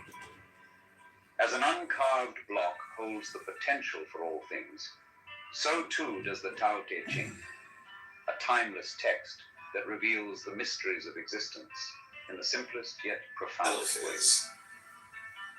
Today, I invite you to join me in exploring the essence of this ancient wisdom, and together, we shall learn the art of living in harmony with nature and ourselves. In the following reading, we will traverse the poetic words of Lao Tzu's Tao Te Ching, delving into its teachings on self-reflection, balance, and unity with the universe. Contemplate these ancient concepts and allow yourself to be fully present as we journey through the sacred text and open our minds to its transformative power. I'm disciplined or not, you know not a damn thing The about Tao it. I that would can say be told this. is not the eternal Tao. for you. I was speaking The for name that can myself. be named is not the eternal name. The unnameable is the eternally real. Naming is the origin of all particular things. Free from desire, you realize the mystery. Caught in desire, you see only the manifestations, yet mystery and manifestations arise from the same source. This source is called darkness. Darkness within darkness, the gateway to all understanding. When people see some things as beautiful, other things become ugly. When people see some things as good, other things become bad. Being and non-being create each other. Difficult and easy support each other. Long and short define each other. High and low depend on each other. Before and after follow each other. Therefore the master acts without doing anything and teaches without saying anything. Things arise and she lets them come. Things disappear and she lets them go. I've had a lot of different She has but policies doesn't possess. that Acts but doesn't seeks to expect. mitigate those things. When the work is done, And she forgets it. At the risk of That is why it lasts forever. If you overesteem great men, people become powerless. If you overvalue possessions, people begin to steal. The master leads by emptying people's minds and filling their cores, by weakening their ambition and toughening their resolve. He helps people lose everything they know, everything they desire, and creates confusion in those who think that they know. Practice not doing, and everything will fall into place. The Tao is like a well, used but never used up. It is like the eternal void, filled with infinite possibility. It is hidden but always present. I don't know who gave birth to it. It is older than God. The Tao doesn't take sides. It gives birth to both good and evil. The Master doesn't take sides. She welcomes both saints and sinners. The Tao is like a bellows. It is empty yet infinitely capable. Now that's a The more you tasty use it, drink. the more it produces. The more you talk of it, the less you understand. Hold on to the center. The Tao is called the Great Mother, empty yet inexhaustible. It gives birth to infinite worlds. It is always present within you. You can use it any way you want. The Tao is infinite, eternal. Why is it eternal? It was never born, thus it can never die. Why is it infinite? It has no desires for itself, thus it is present for all beings. The Master stays behind. That is why she is ahead. She is detached from all things. That is why she is one with them. Because she has let go of herself, she is perfectly fulfilled. The supreme good is like water, which nourishes all things without trying to. It is content with the low places that people disdain. Thus it is like the Tao. In dwelling, live close to the ground. In thinking, keep to the simple. In conflict, be fair and generous. In governing, don't try to control. In work, do what you enjoy. In family life, be completely present. When you are content to be simply yourself and don't compare or compete, everybody will respect you. Fill your bowl to the brim and it will spill. Keep sharpening your knife and it will blunt. Chase after money and security and your heart will never unclench. Care about people's approval and you will be their prisoner. Do your work, then step back.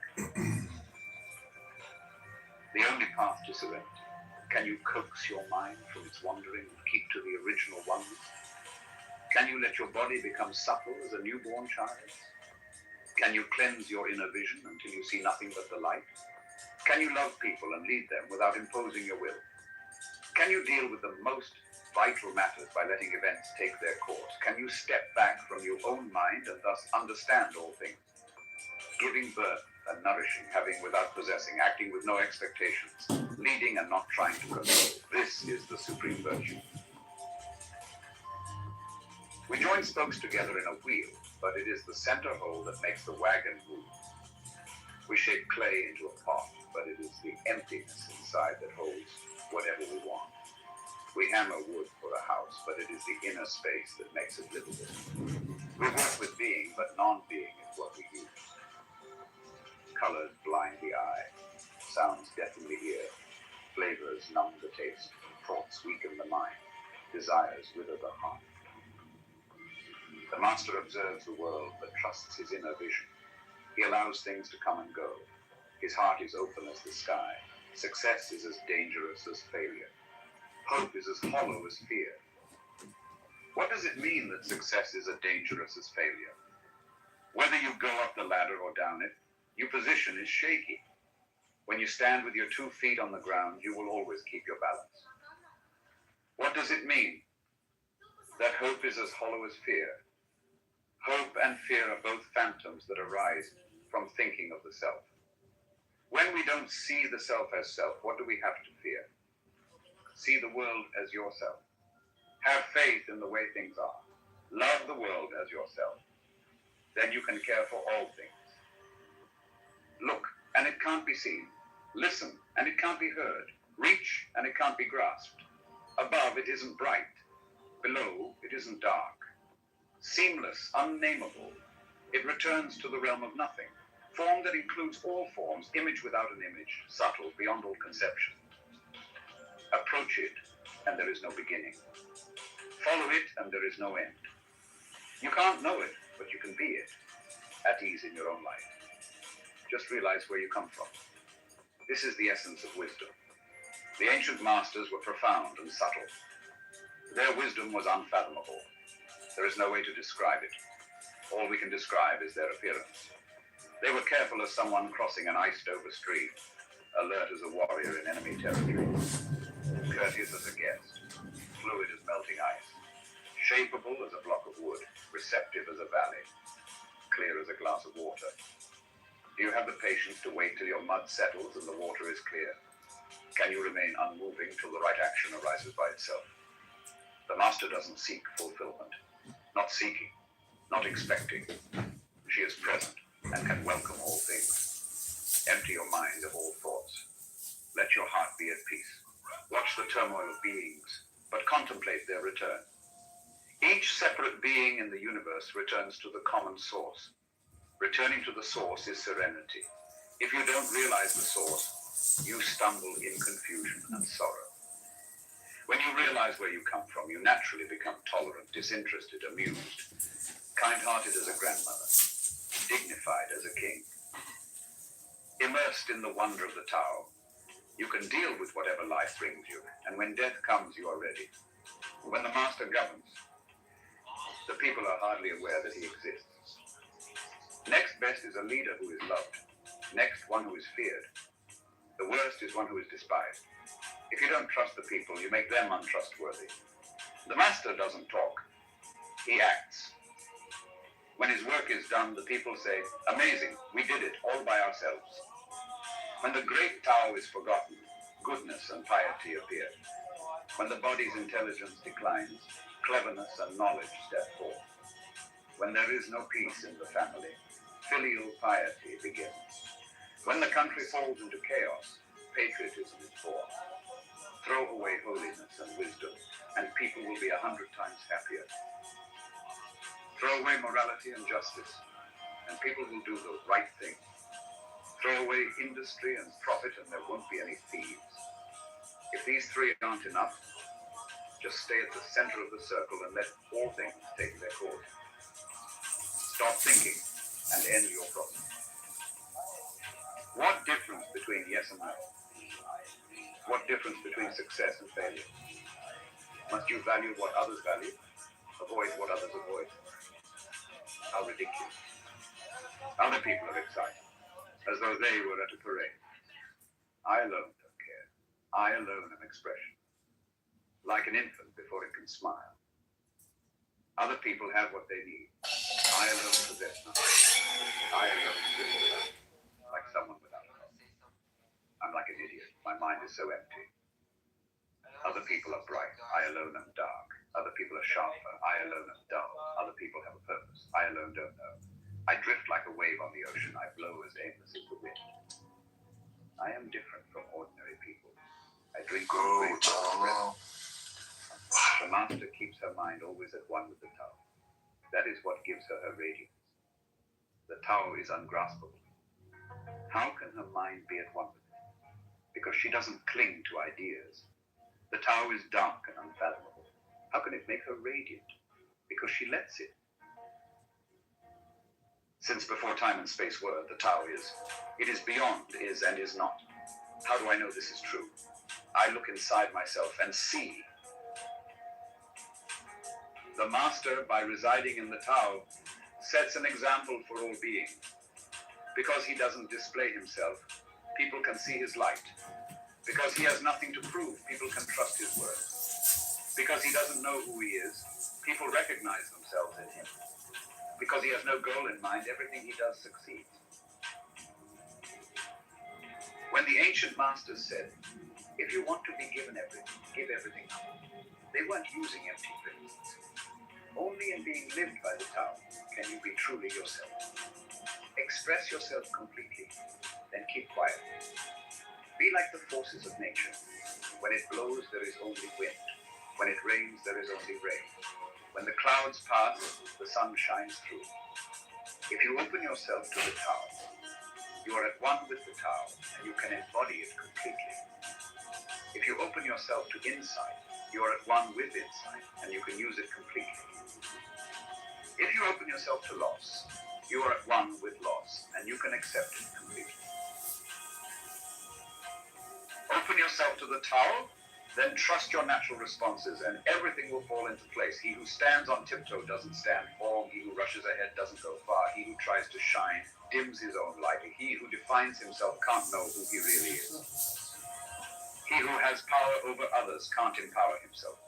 He who clings to his work will create nothing that endures. If you want to accord with the Tao, just do your job, then let go. There was something formless and perfect before the universe was born. It is serene, empty, solitary, unchanging, infinite, eternally present.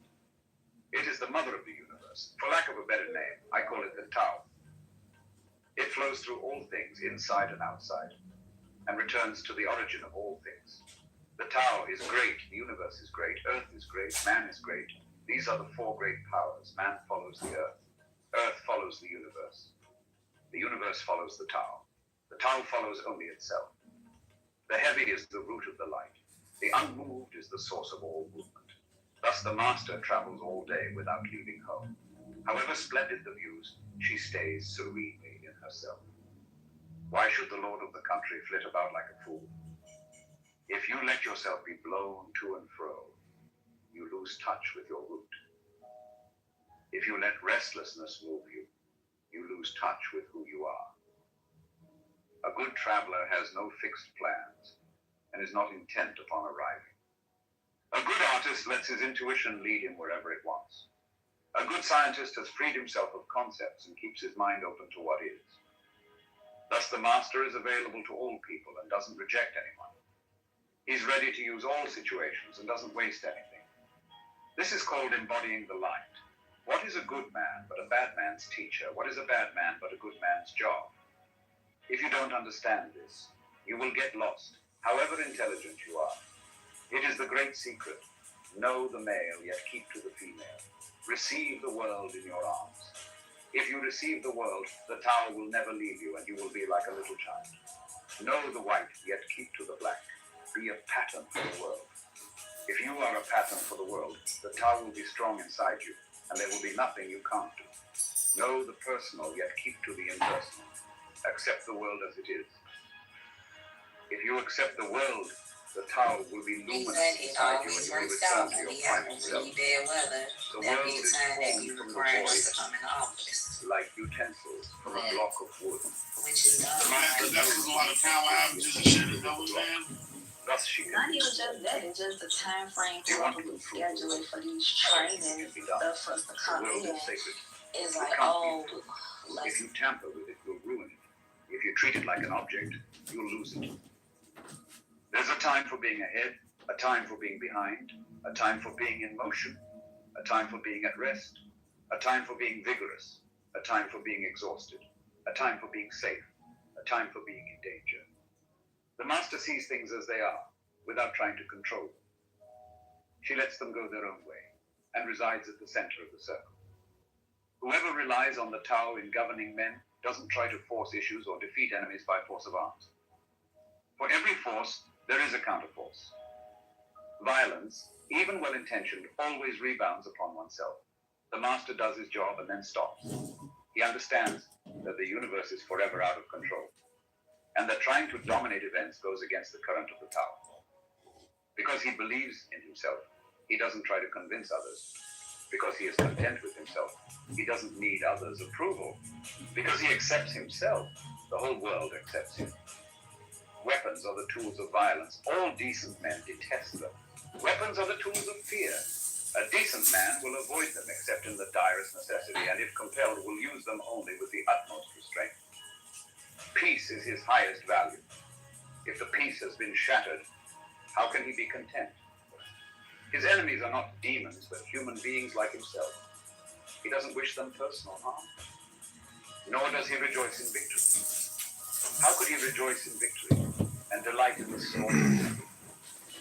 He enters a battle bravely, with sorrow and with great compassion, as if he were attending a funeral. The Tao can't be perceived. Smaller than an electron, it contains uncountable galaxies. If powerful men and women could remain centered in the Tao, all things things would be in harmony. The world would become a paradise. All people would be at peace, and the law would be written in their hearts. When you have names and forms, know that they are provisional. When you have institutions, know where their functions should end. Knowing when to stop, you can avoid any danger. All things end in the Tao as rivers flow into the sea.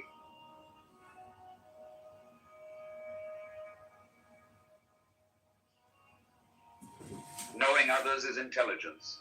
Knowing yourself is true wisdom. Mastering others is strength. Mastering yourself is true power. If you realize that you have enough, you are truly rich. If you stay in the center and embrace death with your whole heart, you will endure forever. The great Tao flows everywhere. All things are born from it, yet it doesn't create them. It pours itself into its work, yet it makes no claim. It nourishes infinite worlds, yet it doesn't hold on to them. Since it is merged with all things hidden in their hearts, it can't be called humble. Since all things vanish it into it, and it alone endures, it can be called great. It isn't aware of its greatness. Thus, it is truly great. She who is centered in the Tao can go where she wishes without danger.